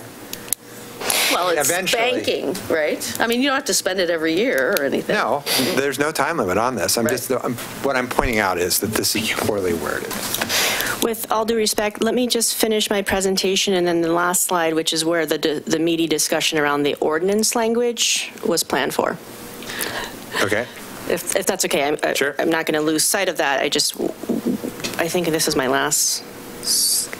Yeah, it's my last slide. I just want to make sure that we go through the exemptions, and then we could have the discussion around the ordinance language. The state put in place there's a lot of detail under that: schools, hospitals, and worship, but some state exemptions that we're going to make sure we factor in, which include affordable housing at or below 80% of median family income, public improvements under public contracting code, and then schools, hospitals, worship, places of worship, agriculture, and nonprofit care. The council recommended additional exemptions for affordable for-sale housing at or below 80% median family income, and accessory dwelling units for 5 years, and then the improvements if the value of the permits are less than $100,000. And part of the rationale there was not to inadvertently impact mom and pops or people who want to just upgrade, make minor improvements to their home. They wouldn't be required to pay this construction excise tax. And the same thing would be for accessory dwelling units. We're trying to see more of those and have more happen in the city. We certainly didn't want them to be pinged with the construction excise tax. So with that, I think the next portion is really to go over the ordinance itself, unless there are other questions related to what I've presented so far. Well, I mean, obviously the ordinance would reflect. In the ordinance. Right. So we need to establish a chapter 3.60 in the municipal code that would read affordable housing construction excise tax, because we don't have that in place right now. The ordinance would establish that. And then it would outline the dedication of revenue, appeal process, and enforcement, as well as the program details. And that's where we can get into the discussion of how it's worded. And we did receive comments from one of the counselors, Counselor Abma, and I think we've passed around his edits and proposed revisions to the ordinance and review by our attorneys. So are you going to walk us through those? Yes, Mr. Mayor, councilors, I thought I would walk you through the current draft, the new draft of the ordinance, and point out Councilor Abma's comments, some of which are incorporated, some of which are not, and some of which raise policy questions that we would need some direction from the council on. And then I can address any other questions that you may have about the ordinance as we go through it. First of all, I'll just point out that we base this on the City of Portland's CET ordinance, which has been adopted by several other cities with various modifications. Some cities have gone into more detail. Some have really bare bones ordinances, and we tried to kind of strike a middle ground here. First of all, there's the definitions, and I'll point out that net revenue is defined, and that kind of relates later to one of the mayor's questions. The first point that Councilor Abma raised is section 3.60.030, Administration and Enforcement Authority. And his comment was that he generally prefers not to see these kind of specific delegations and authorization language to the city manager on the theory that that's implicit in the role of the city manager. Tim Ramus and I both discussed this, and our thought was that we do feel like this is appropriate here because the city of Milwaukee does not have a charter language that really deals with this kind of delegation, nor does it have a city manager ordinance that does that. So we felt that this is needed. I understand where Councilor Adams is coming from, but we'd recommend that we keep this in And do we here. have this kind of language in some of our other codes? We just did this for the right-of-way. Okay, so this is consistent with the discussion that you guys have been having. These are largely administrative, and they can be, I think the council member's next comment was also appropriate. They can be painfully political otherwise. So I'm happy to do it. I'm happy to have you do it. You guys guide me. But if we want to be consistent with the right-of-way discussion from last week, that's why we had included it. And there'll be a lot of technical details that'll need to be done by staff, forms, some sort of guidelines to developers and so on that'll need to be done. And rather than bring each of those back to council, we thought it would be appropriate for staff to. I think it's appropriate to have it in there anyway. And it's interesting to me that he argued against it because he's always the one arguing to have our code be as plain and clear to the inured person in the labyrinth of city code to understand, and that makes it very plain who's in charge of it. To me, that's good. Yeah, I mean, I can see it either way. I mean, it says or designee, so the city manager probably isn't going to be the one writing the forms and the... Not for the forms, but for the complexity of this item. And for the newness, I will probably maintain that authority until we are further down the road with how we manage these types of developments and requests. There weren't really any comments on the imposition language, and then we got to the exemptions, and Councilor Abma's comment was that he would like to see more specificity regarding the mechanism that to be used to ensure affordability. And the way the ordinance was drafted, again, this is kind of the language that's been floated around other jurisdictions, was to reference the HUD guidelines. And as a practical matter, I think most of these projects, if not all of them, are going to be tax credit projects through HUD. And the CET exemption will be kind of icing on the cake for the developer, a little additional incentive. So there very likely will be HUD-imposed affordability restrictions that are pretty well laid out. But I think his point was well taken. There's almost always, for example, a deed restriction imposed. So what I did was put in language that said that are subject to a deed restriction or other mechanism acceptable to the city, to give the city maximum flexibility to come up with whatever we need. And if it's a tax credit project, then we might not need as much. If it is a standalone affordable project, then we're probably going to want more from the developer in terms of assurances.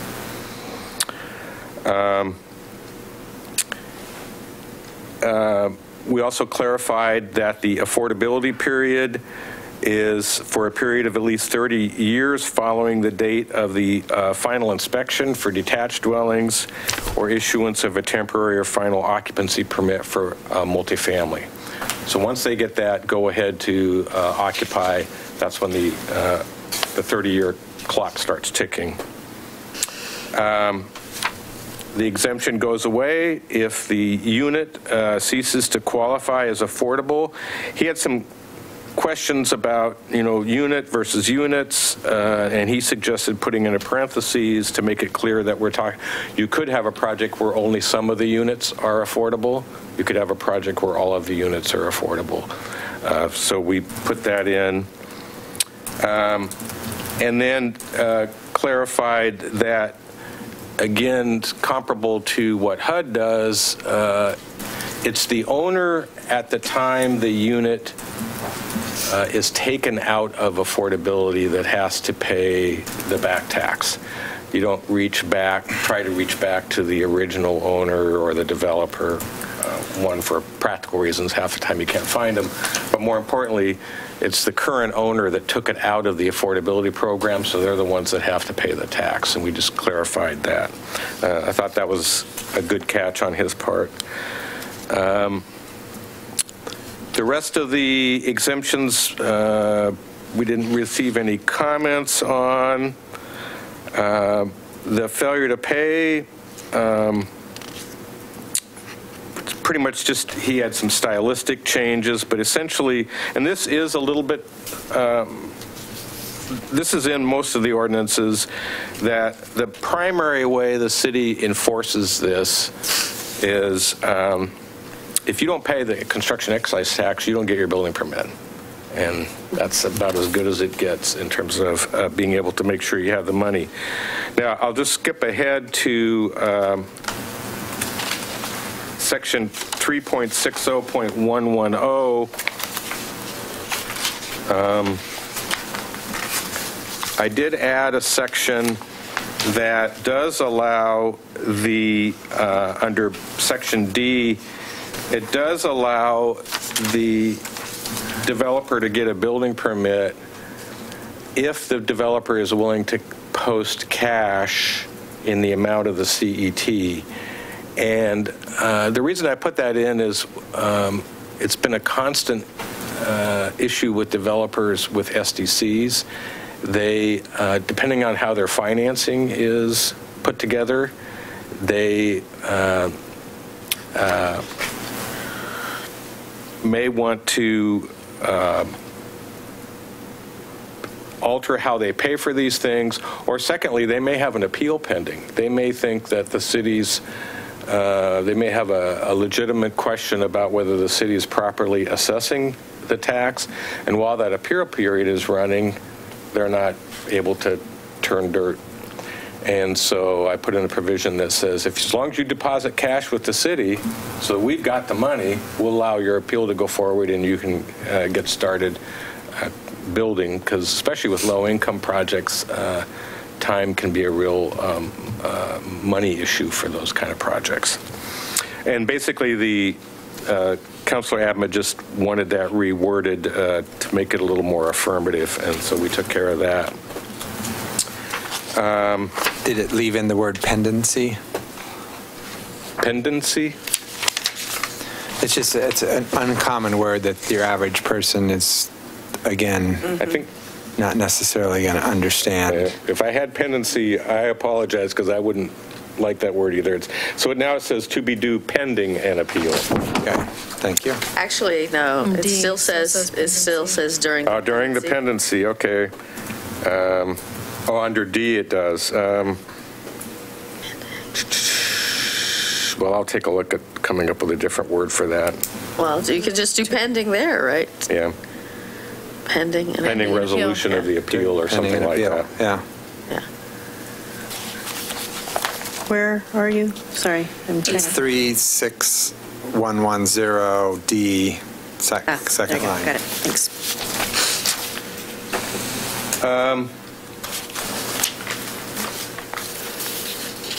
Councilor Abma also had some kind of technical changes to the interest language that we've made, and I do want to, haven't had an opportunity yet to run that by the finance manager just to make sure that she's comfortable with that, because that was mostly her language. I have some issues around that language as well. So which section? Sorry, the appeal section? That's back on A, what is that? .080A. Yep. So is this, do you want to start having discussions, or? Sure.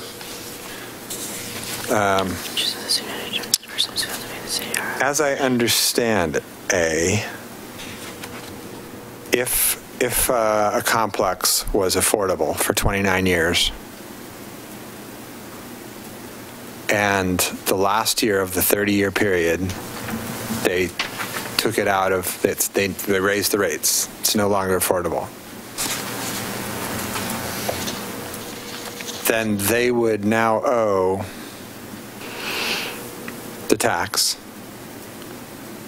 with 29 years worth of interest at 10% a year, which basically means they would owe 3 times the tax for having had it affordable for 29 years and then didn't have it affordable the last year. Seems Well, like it could be a little more nuanced. Interest shall be due on the entire unpaid amount. The Which is all of it. unpaid amount is only once it went out of. No, if you have not paid any CET, so the unpaid amount is the entire. Let's say it's a $30 million building. Yeah. Okay, so your taxes, your CET is $300,000. Yeah. You didn't pay that. Right. 30 years ago, 29 years ago, you didn't pay that. Right. So it is now accrued interest for 29 years at 10% a year. Yeah. I guess I don't read it that way because of the first part of the sentence. The first part of the sentence says if the city manager determines that a person has failed to pay the city all or any part. But so the next part, the unpaid amount, was only referring to the part that's been determined to be due. Which is going to be the $300,000. Keep in mind that this is a one-time fee, and you wouldn't get your building permit if you didn't pay all of your. So this is what I'm saying. He's saying if they're exempt. So if they got their exemption, so they didn't have to pay the tax, right? They didn't have to pay the $300,000. And then it became And then on year non-exempt. 29, they took it out of affordable, and it's now market rate.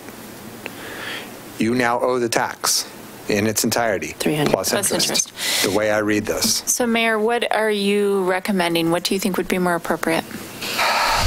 I mean, so my thought is we got 29 years of affordability. To now make it 3 times as much because they gave us 29 years of affordability seems. Alma, what's the rule around Section 8 and They could do that even at 5 years or 10 years. And would that be fair? Would that be right? Well, that wasn't the intent, though, right? So I think we just need clarifying language. I don't think that anyone was intending that you pay for 29 years of excise tax we didn't collect because you were providing the benefit that you were. Well, there wasn't 29 years of tax. The tax is a one-time thing. Right. So it's just the interest that it's accrued for 29 years because you didn't pay it 29 years ago because you didn't have to because you were exempted. And I guess it wasn't due. I guess because we took out the due under this chapter, maybe that's I wouldn't what's have causing been charging the accrual. You're not because actually during allowed that to not. Well, but during the way I'm reading it, I am. So during those 29 years, I'm not saying I'm right or you're right. I'm saying what is and I go in with Councilor Faulkner, what is the language that you think gives you the clarification that you want? Right. Yeah, if you give us the direction, we'll make sure that it's worded to express that. Well, I mean, one way to potentially address it is to not have the interest be 10%. 10% a year means in 10 years you've just paid the whole thing again. I think in 10 more years you've paid the whole thing again. I think that the penalty should be high, but I think that the penalty That's the should penalty. only This is the interest. I think the penalty should only apply to the period when you were no longer in compliance with your exemption. So 1 year, So not 10 years. they've been out of compliance for a month. Right. And we go, you owe us the $300,000 plus a month's worth of interest. Yes. And that's how I was Well, that needs to be, that's not the way it reads. No, that's not the way I read it either, but yeah. Perfect. Then So, let's make that and I'm correction. fine Is with what you that. want? Okay. And as far as that goes, as this is currently written, the city manager is not allowed to waive the interest. She is allowed to waive penalties, but not interest. So if we clean up the first part to where they're not accruing 30 years worth of interest, We don't need that sentence. then I'm okay with that. Okay. But if we are going to accrue 30 years worth of interest, then I think we should be able to waive that. So let me make sure I'm clear that, so in year 29, the person takes the units out of affordability and comes in and says, I'm ready to pay the tax. Well, I doubt that's going to happen. We're going to have to catch them and then go, you are out of affordability and you did it 6 months ago. You owe us 6 months worth of interest. I mean, nobody's going to come in and say that.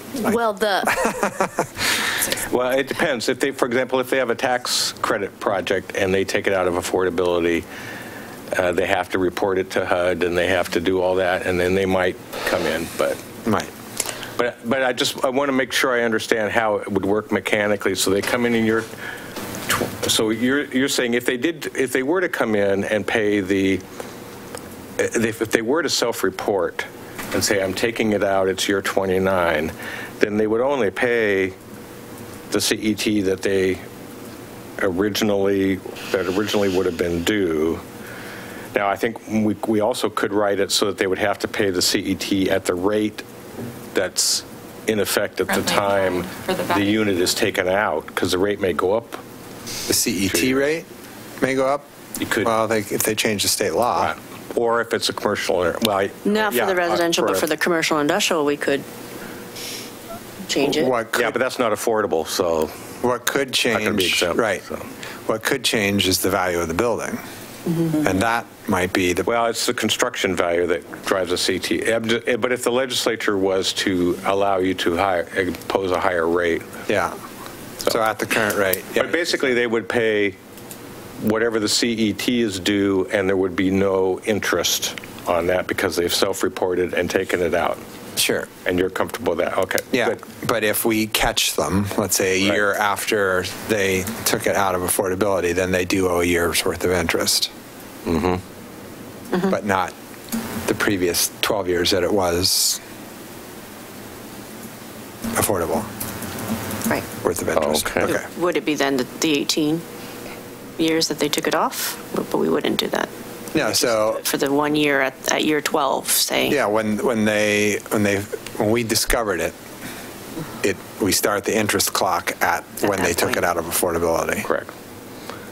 So if they took it out in year 10 and it's 10 years later we discover it, they owe us 10 years worth of interest because they didn't report. Right. Correct. Right. Good. Very good. Thank you. So you got that language. I mean, so you need to rewrite that. Write that section A. Okay. And B of that section just confuses the heck out of me. I've read it about 8 times and I'm still not entirely sure what it says.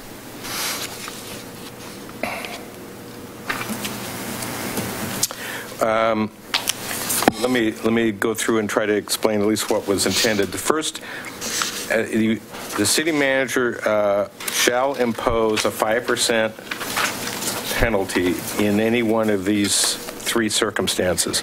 A person who intentionally disqualifies a housing unit from affordability. It's kind of the cost of taking it out of the affordability program. You have to pay 5%. 5% of what? Of the CET, the amount that would have been due, that is due. So let's say there's 100 units and they were all affordable. And they took 15 of them out of affordability, started charging market rate. What are we charging 5% of? Those 15 units, the CET they have to pay on those 15 units. Okay. That needs to be clarified. Okay. So it'd be 5% of the CET due. Okay. For total project? No, for Just for the the things units. that came out of affordability. Mm-hmm. Second, any person who intentionally fails to state the full value of the improvement. So they come in and say, my building's worth $100,000, and then we later on determine that they really constructed $500,000 worth of improvement and underpaid the CET. So that brought up a question for me, and this has always been a bone of contention of mine. we're basing our CET on the construction value as calculated by the building permit office. Correct? In conjunction with the developer, right? Right, but it's not a, and I've tried to describe this before, but you have two 4,000 square foot houses. One is built super simply, super cheaply, no granite countertops, no gold fixtures, no, just really, really basic IKEA. Formica. It's that. The other house is through the roof. It's mahogany paneling, and it's gold fixtures, and it's rare Italian marble countertops. As I understand the way we do our construction valuing, those two would value the same. That's not how I understand it, but. We need to look into that, because I had Sam in here one night and we went round and round and round on this, and I came out understanding that. Because keep in mind, it's the permit value. Right, and the permit value is based on what? On a calculation. On the calculation that they have in the building department for each type. If you put in gold-plated fixtures, that typically would not show up in the permit valuation. Correct. Right. So then, if that's true, how could they possibly under-report what her calculation was? Unless they built a 10,000 square foot building when they said they were going to build a 5,000 square foot building, but you can't do that because there's inspections and there's all these things. There's no way that happens. So if the valuation is done for the building size that gets built, even if they end up building something exquisitely expensive, it's not going to change the permit valuation. So I guess my question to Alma would be, do we have situations where people misreport the number of square footage, the number of toilets, the number of fixtures, the number? So especially at the beginning, yes. Right. And so this is even a discussion we've had this week where they will pull a permit. It will be for a building that they don't end up constructing in reality for what it looks like. And we will go in and we'll do walkthroughs and we'll do a permit review, and in some cases you find it, in some cases you don't. But when we find out that you have received a permit and you have built the building and you did not disclose, then we get to charge this of you. It does happen. I think the intentionally portion of that, I think it's subjective, and it's something that I would be cautious around, because I think the intention part, when people do come in for permits, they unintentionally give you what they think they're going to build at that time and the value, and it may change based on talking to their contractor or other factors that then they do come in and either rectify, or Sam, our building official, is really good about catching those things and saying, well, you reported this, but it's really this, and they rectify it. So the intentional part makes me a little nervous, because I don't think anyone comes in wanting to foil the system, if you will. I'm not saying there aren't people who do and make a habit of it, but at the same time, I'd like to think that humans are better than that, and I think the intentionality of it is hard. Another place where you may find out about this, and this does go to intentionality a little bit. We've talked a lot about Airbnb. So somebody will say, I'm building X, Y, and Z. We provide them a permit. They build X, Y, and Z. We then look on their nice little post about what you can lease in their home. And shockingly, it's twice as much square footage with 2 restrooms and 2 blah, blah, blahs. And so there are ways that at times we will find, whether it was intentional, I think is a great point from Alma, but we will find that they did not fully disclose during the application period. And I think the intentional was designed to get the bad actors. Right.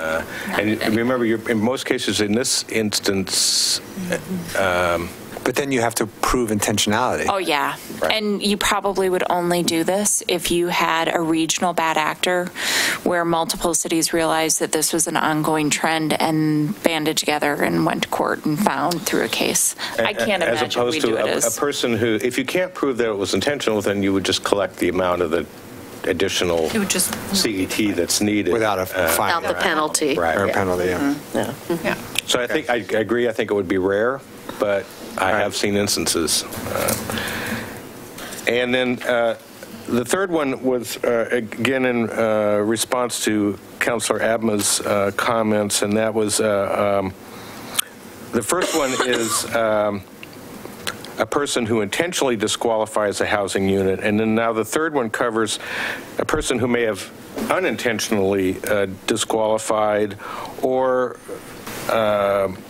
something else has gone on that's disqualified the project. The city has found out about it and sent them notice that you have to pay, and they refuse to pay, or they fail to pay. Then they have to pay a 5% penalty. Okay.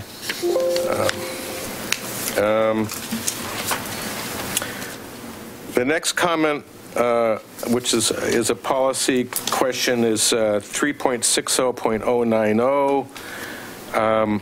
The way this was originally written was, this is the enforcement, was basically the city sues to collect a tax owing, and this would occur again most likely if someone took it out of affordability and you found out about it, and now you're saying it's time to pay up. You may have to sue them to get the money because they've already gotten their building permit. Shut off their water. That's hard to do when they're full of tenants. And then staff had recommended that it also be subject to a citation and a municipal code violation. So I put that in, and I think the thought there was that it might get someone's attention to get a citation as opposed to having to file a lawsuit. You might want to be able to write a citation to kind of get their attention and get them in so you can sit down and talk with them about making the payment.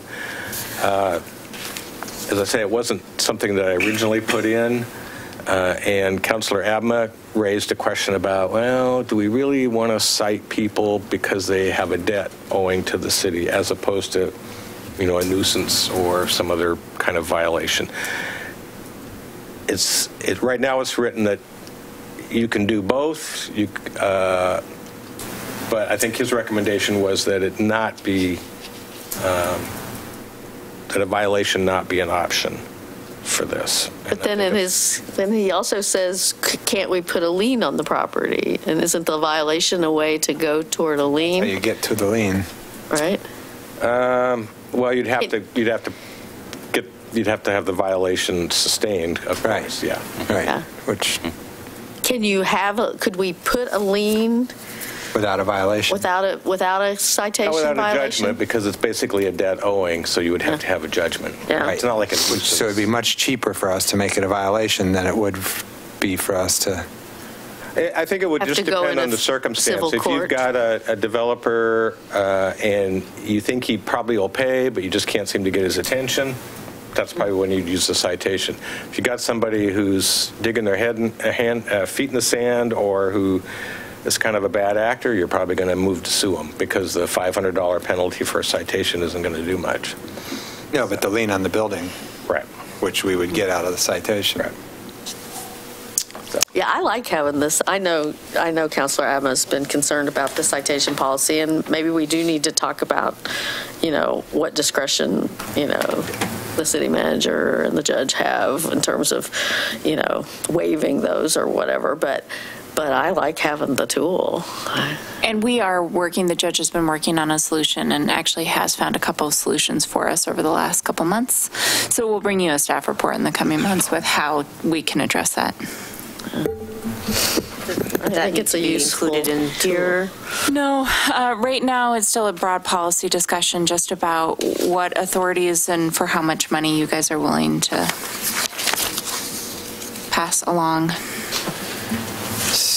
So I do have a few more. I have one more section, the appeals section, and basically it boils down to whether the city should have an internal appeal process, or whether the determination of the city manager should be the final determination of the city, and if the developer doesn't like it, then they can file a lawsuit, writ of review, or a declaratory judgment and go to court. Councilor Abma's comment was he felt like, this is a tax, it's fairly technical, it may not be the best thing for the city council to be involved in hearing these kind of appeals. It's not like a land use appeal. And quite frankly, that's generally my preference, is that these type of things not go to the elected officials because they just tend to get complicated and ugly. But when talking with staff, we decided to put it in and give the council the option of deciding whether you would want to hear these appeals or whether you'd want to give the city manager the final decision-making authority. Well, it's not so much that I want to hear the appeals as I endeavor to avoid lawsuits at all cost. So my preference would be to leave it that they could appeal to council, because that could end it there. So I guess I don't share that aversion to letting a lawsuit happen, and I guess I'd want to know what's the common practice with taxes? Well, I think there's a couple of options. One would be, the city manager, I think, would most likely be, if the developer was adamant and it was, kind of a close call, they'd probably be consulting with us, and we'd probably be trying to work out some sort of a settlement, and not go to court. Other jurisdictions, larger jurisdictions, have structured it so that, say, for example, the building official or the community development director makes the initial decision, and then there's appeal to a city manager, and that's the final decision. But those tend to be larger jurisdictions where they have a little more separation and more staff who can kind of deal with that internal process, and that's why we didn't put that in here.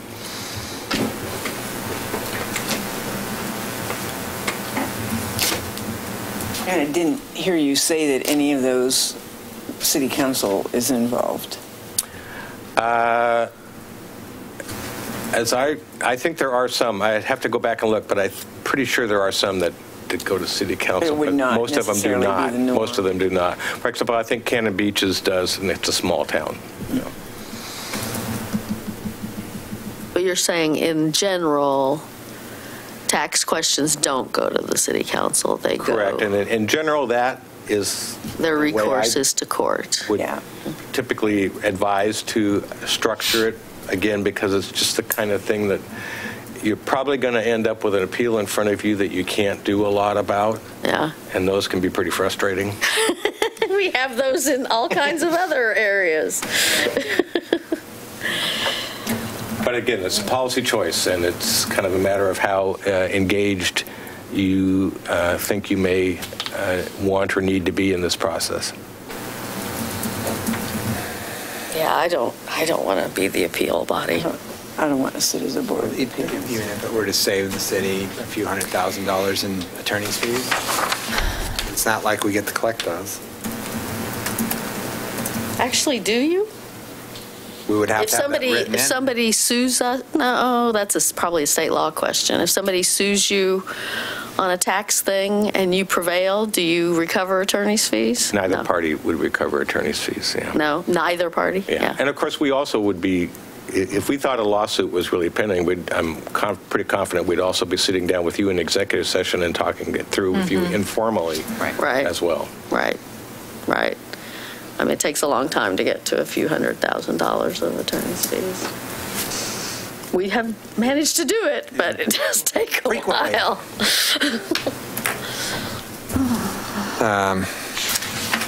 Well, I suppose we can ponder that, but that's, my preference is still the, if there's any chance that would forestall a lawsuit. Sarah, did Shane have more? That was it. Before we go past this, Minor things, but that's it. I guess my question between Dan and the mayor is, and this is not me encouraging to be the appellate board. I'm good not being or being. But does it forestall any sort of legal action if it's council versus me? Do you think that there's somehow less impact to the city for our fees or our costs? I'm just trying to understand, going back to what the mayor's point is on this. If you're the appeal board, why is that better in terms of legal fees? No. You still could risk a lawsuit, right? Right. So You still could. Yeah. They still go to a lawsuit whether they come to you or to me. No. So they go to you. Right. And your decision, but the question, as I understand it, is, are we allowing an appeal to the council, or does it go directly from your decision to a lawsuit? You're already the decision maker. Now, I kind of like the concept of, say, Haley was the decision maker, and then you're the appeal process. Sure. I'm good with that too, or Alma, whoever taxes. It seems like Haley, but whatever. Yeah. I like that concept too. I think there should be somewhere in the process an appeal process within the city. So you're just looking for a two-tier approach? Yes, before we get to a lawsuit. Then I don't really care whether it's Haley and you or you then us. I just would like 2 shots at that apple before we go straight Staff to a will talk about it, and we'll come back with a solution. Okay. I just wanted clarity around that point. Thanks. Okay. Can I ask a question about the D that was inserted there, and whether that the D about the may issue the building permit, is that something that you see in other on the same appeals? The D was added. This is the new version. That's the pendency one. Right, but I'm wondering if this, if allowing the permit pending an appeal, I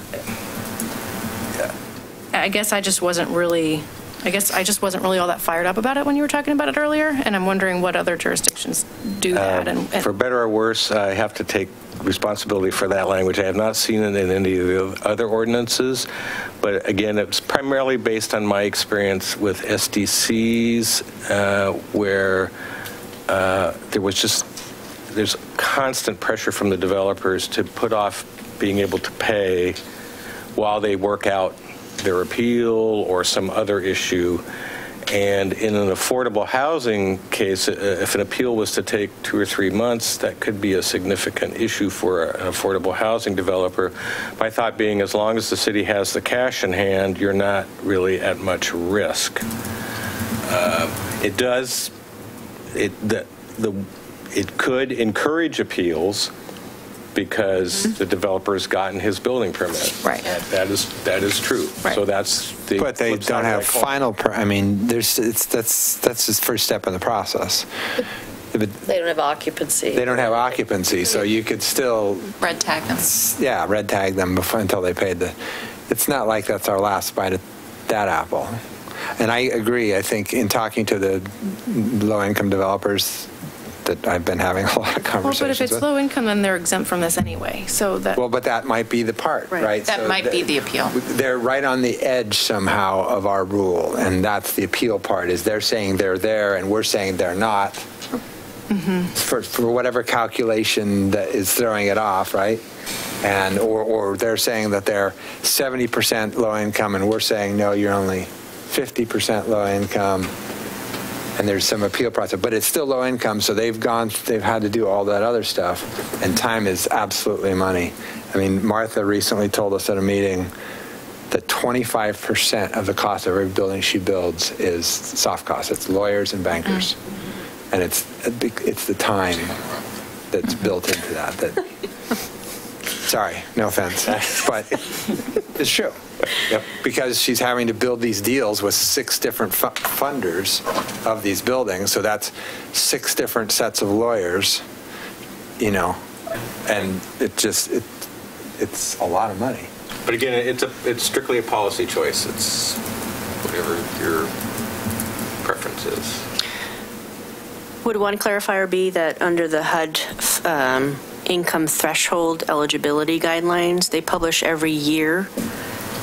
Is it worthy to put maybe the annual, that, based on their application submittal, it would be whatever that AMI or that MFI number from HUD would be for that year? Because from the conversation I heard at the dais, there might be a question of they might be using sort of 2016 AMI or MFI numbers. We're applying 2017 MFI numbers, and there's a discrepancy. Maybe some clarity in here about which year it is reflective of might help with that piece of the conversation I heard up there. The year that you're... The application year for that HUD eligibility guideline, period. Well, and I think that that's an interesting question, actually, because I think that opens up a couple of different date changes that may happen throughout the application. Right. And so... Right, we need clarity on that. Well, and I don't want you to get slammed with December 28th. Right. Every year you get 16 applications to try and protect the interest rate at that, or whatever the rate is at that year. Right. And that would be something that you would see in your intake form, that you would use the 2016 numbers, but that's programmatic, but something calls for it to be in the ordinance. Well, I think that because it could affect a significant amount of money. Yeah. So we need to come back with a date or how we're going to apply that. And the reason why I say that is because we're seeing already an increase in that median family income threshold. So when we were looking at vertical housing expansion in the downtown back in 2015, we had our MFI numbers as they were at that time, 48,000. That has changed. We're now looking at 56,000, right? That's in a 2-year time period. So these things are changing significantly, especially as the pressures continue around affordability. So I think that might be worth adding additional clarification. That's all I had. Okay. So let's go back to my question on The distribution of revenue. 3.6, yeah, 120.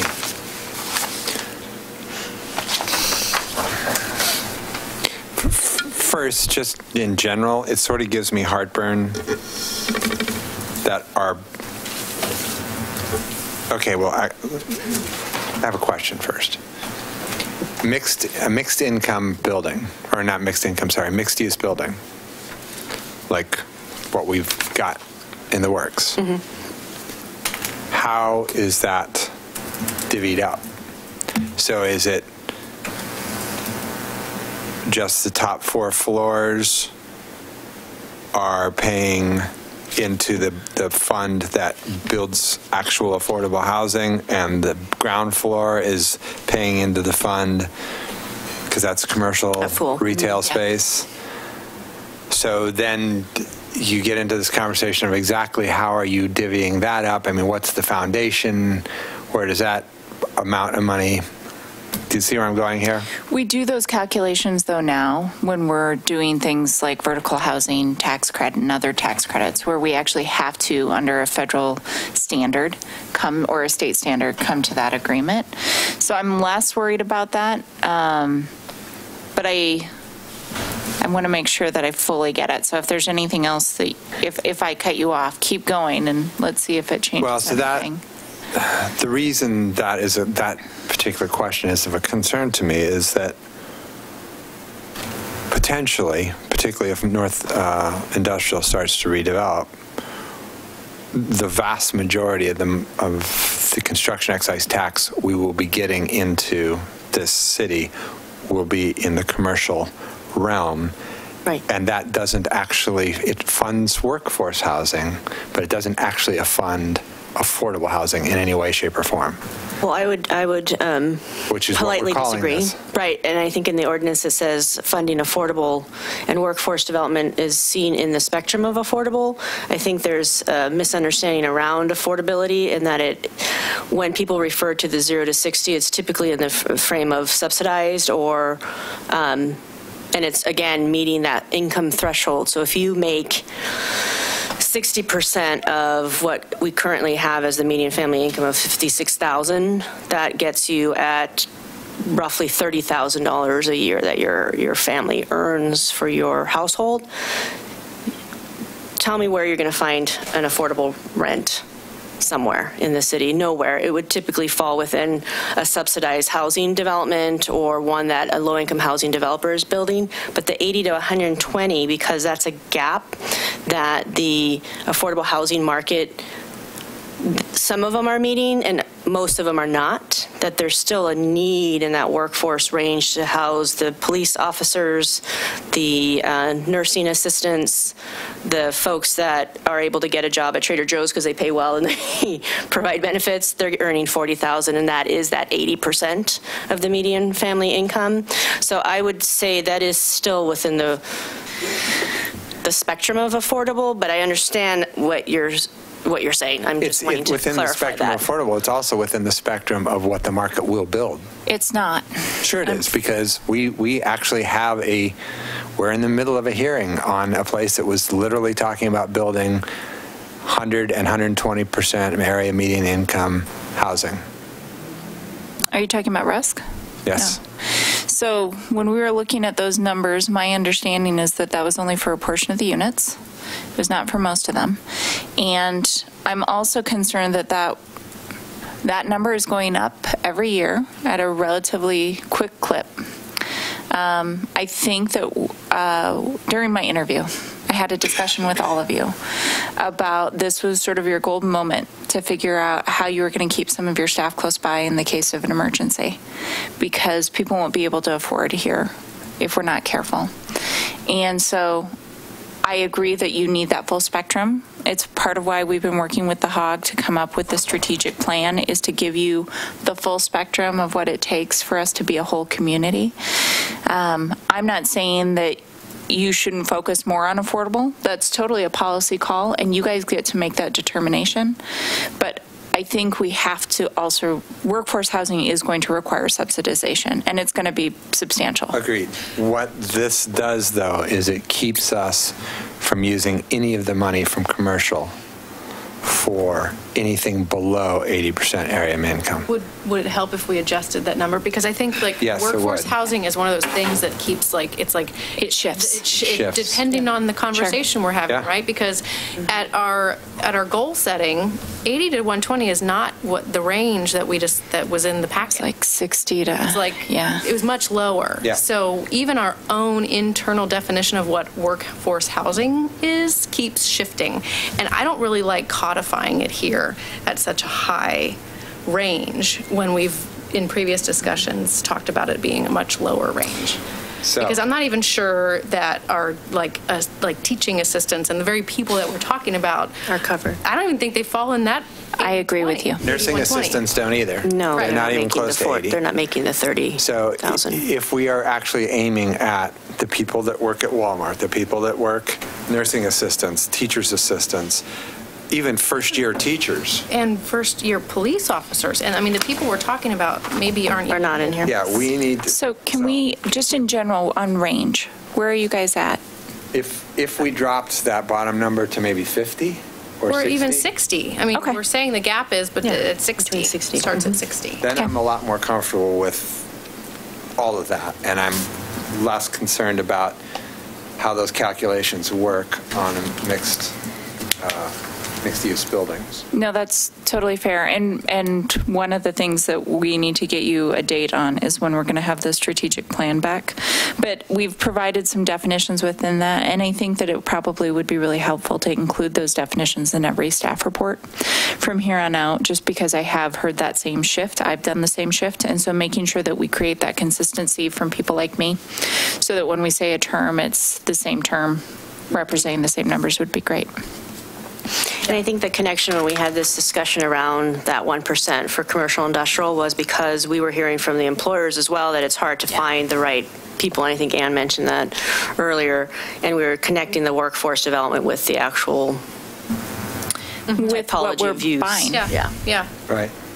And I try not to say the words Park City a lot here, but But she did. One of our big issues was always matching to try and reduce the number of trips, to try and keep people working in home. That meant that we had to come up with true workforce housing, and that meant median income homes. They were, in some cases, the city manager cannot afford to live in Park City. So it ranges depending on the community. I think that's why it's really important for us to define, based on our current market, what workforce is, in part, and then to have a discussion on an ongoing basis around that. Well, and as you pointed out, our median income is going up every day. It is. That's not to say that the same person Salaries. who was still working at Walmart, still can't afford. Their salary didn't go up at all. It's just that people with better jobs are moving to town.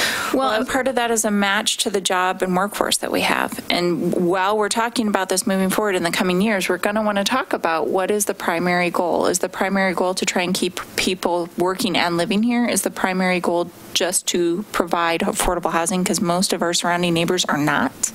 I mean, there's a lot in that we need to go through as we get into the strategic plan.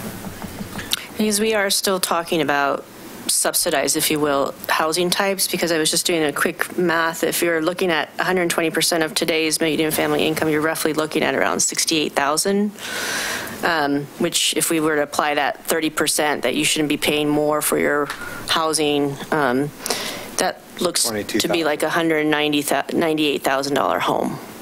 Do you know of a $198,000 home? Hopefully our cottages will hit that one. Well, no, but it just, but at the starter home, people who are moving here, I I was just looking again through the Redfit numbers because I find them so fascinating that, like, the Portland region is attracting, I'm sure you've seen the numbers, like the origination, the original search for the house in Portland, like a really high number, like 10% of them are originating from the Bay Area. And so the people who are moving in aren't necessarily, we're tying our number to the incomes of the new people, not necessarily, potentially in future years. Yeah, if you look at if you guys are on the email list for that Christian Kaler guy, he sends out a lot of the income stuff, and he just sent a report last week that was pretty interesting on following from 2014 to now, and in certain job classifications, it's just been pretty much like a cost of living kind of an increase, but in construction, boom, off the charts. Sure. Construction people who are presumably local people for the most part, they're not coming from the Bay Area, have made huge increases in their income, and a few other categories have had some increases on their income. Right. And the kinds of jobs that we're trying to attract to our, employment areas are not necessarily construction jobs. No, but what I'm saying, I don't think we can assume they're all imports. No, but a lot of them are. just based on the numbers, a lot of them are. Well, at the very least, they're imports from Portland. Right, but I guess I'm wondering: is there some other income that we can tie it to? And I guess what I'm kind of wondering about that is, if we're talking about workforce housing, what can we tie it to? And do we have information about the wages that are actual jobs here in Milwaukee? We have general by sector, not necessarily by individual company. Yeah. So companies. This is why, if we make that bottom number low enough, at least then we have room to move as we're going forward. And that's why I would say maybe lower than 60, maybe 50. And you may want to just get rid of the low end. And keep the high end, and then you can spend it up to that, but you have openings. Yeah. We could have avoided about 15 minutes of conversation. I'm glad we had it. I'm really glad but thank you. Nice job. So do you want us to also take out the up to at the beginning and have it just state 50% to fund incentives, or percent of the net? It says net. We don't have to repeat that. Yeah. Net revenue. Okay, then you don't need the up to. Okay, so the same for the other. Okay. Is everyone still comfortable with the economic development portion of the other 50%? Or? I think it's fine for now, and if we get 3 years in and we see that we really want to shift more into housing, we amend the ordinance. Yeah. Okay. I'm okay with that. Keep in mind that many of these plans speak to housing as well. So that's right. We can get creative. Yeah. So my next thing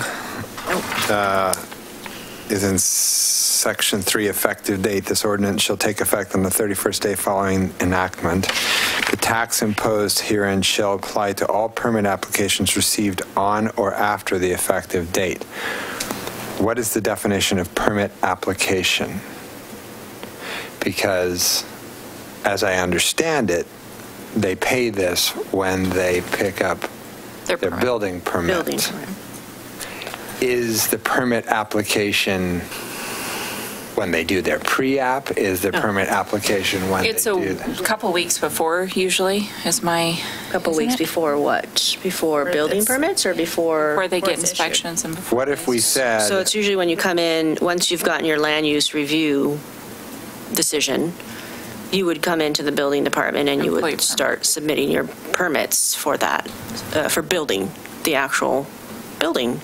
So that's what it refers to, but I think we can be what if it said to all building permit projects that receive their building permits after the 31 days? And tie it to the date of the date of the permit. Building permit. Okay. Instead of the application. Okay. So to the issuance of the building permits? Yes. If they are going to receive their building permit after the 31 days after we enact this. Well, so here's my only concern with that. Yep.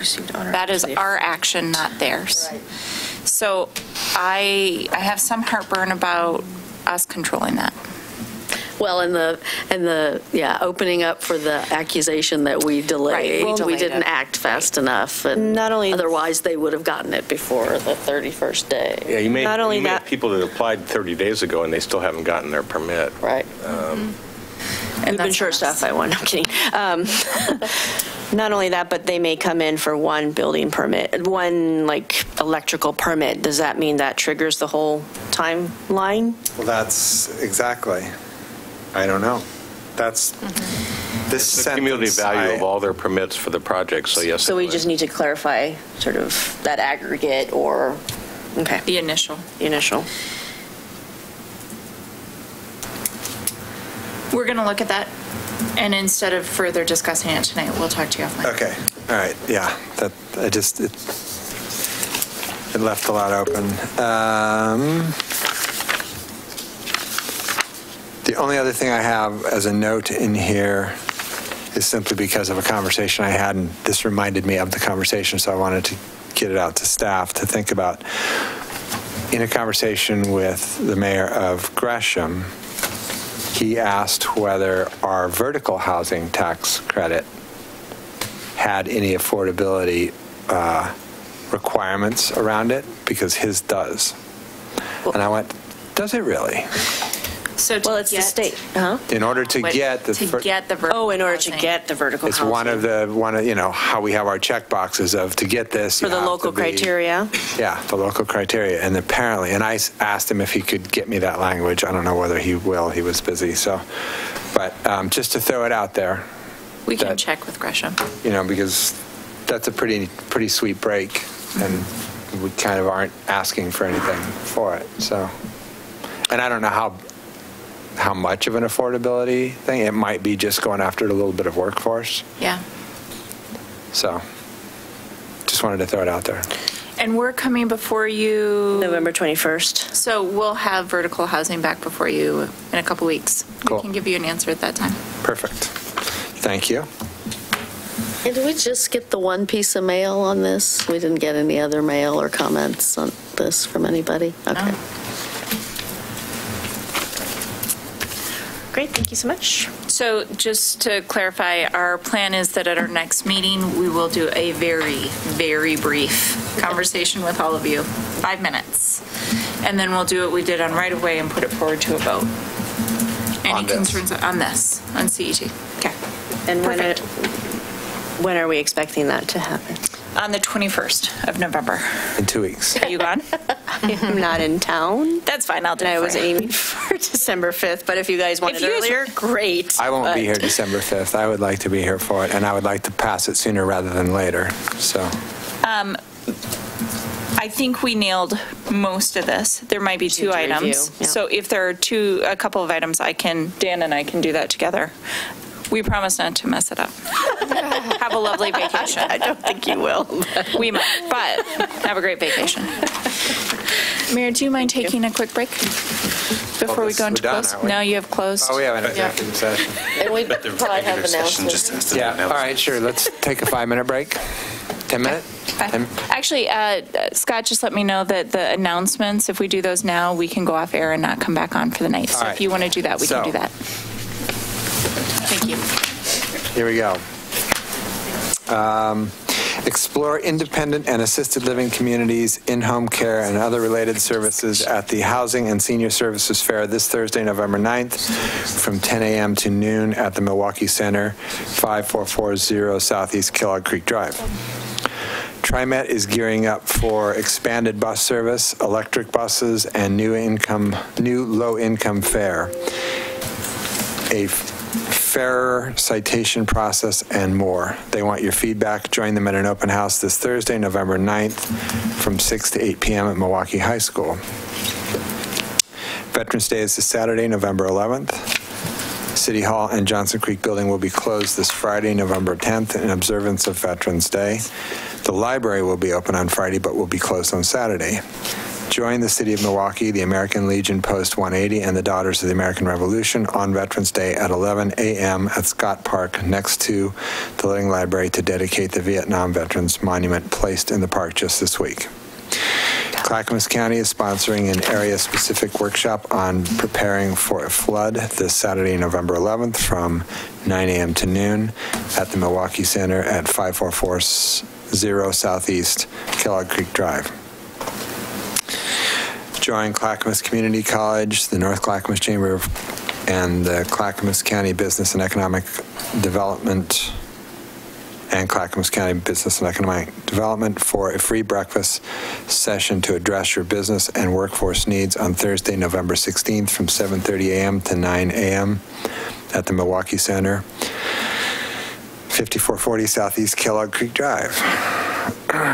Free leaf drop sessions continue on Saturday, November 18th from 7 a.m. to 2 p.m. at the city's Public Works Yard located at 6101 Southeast Johnson Creek Boulevard. To participate, please bring along a utility bill as proof of residency. Help raise funding for the Milwaukee High School swim team at their 3rd annual Holiday Bazaar on Saturday, November 18th and 19th from 9 a.m. to 4 p.m. each day.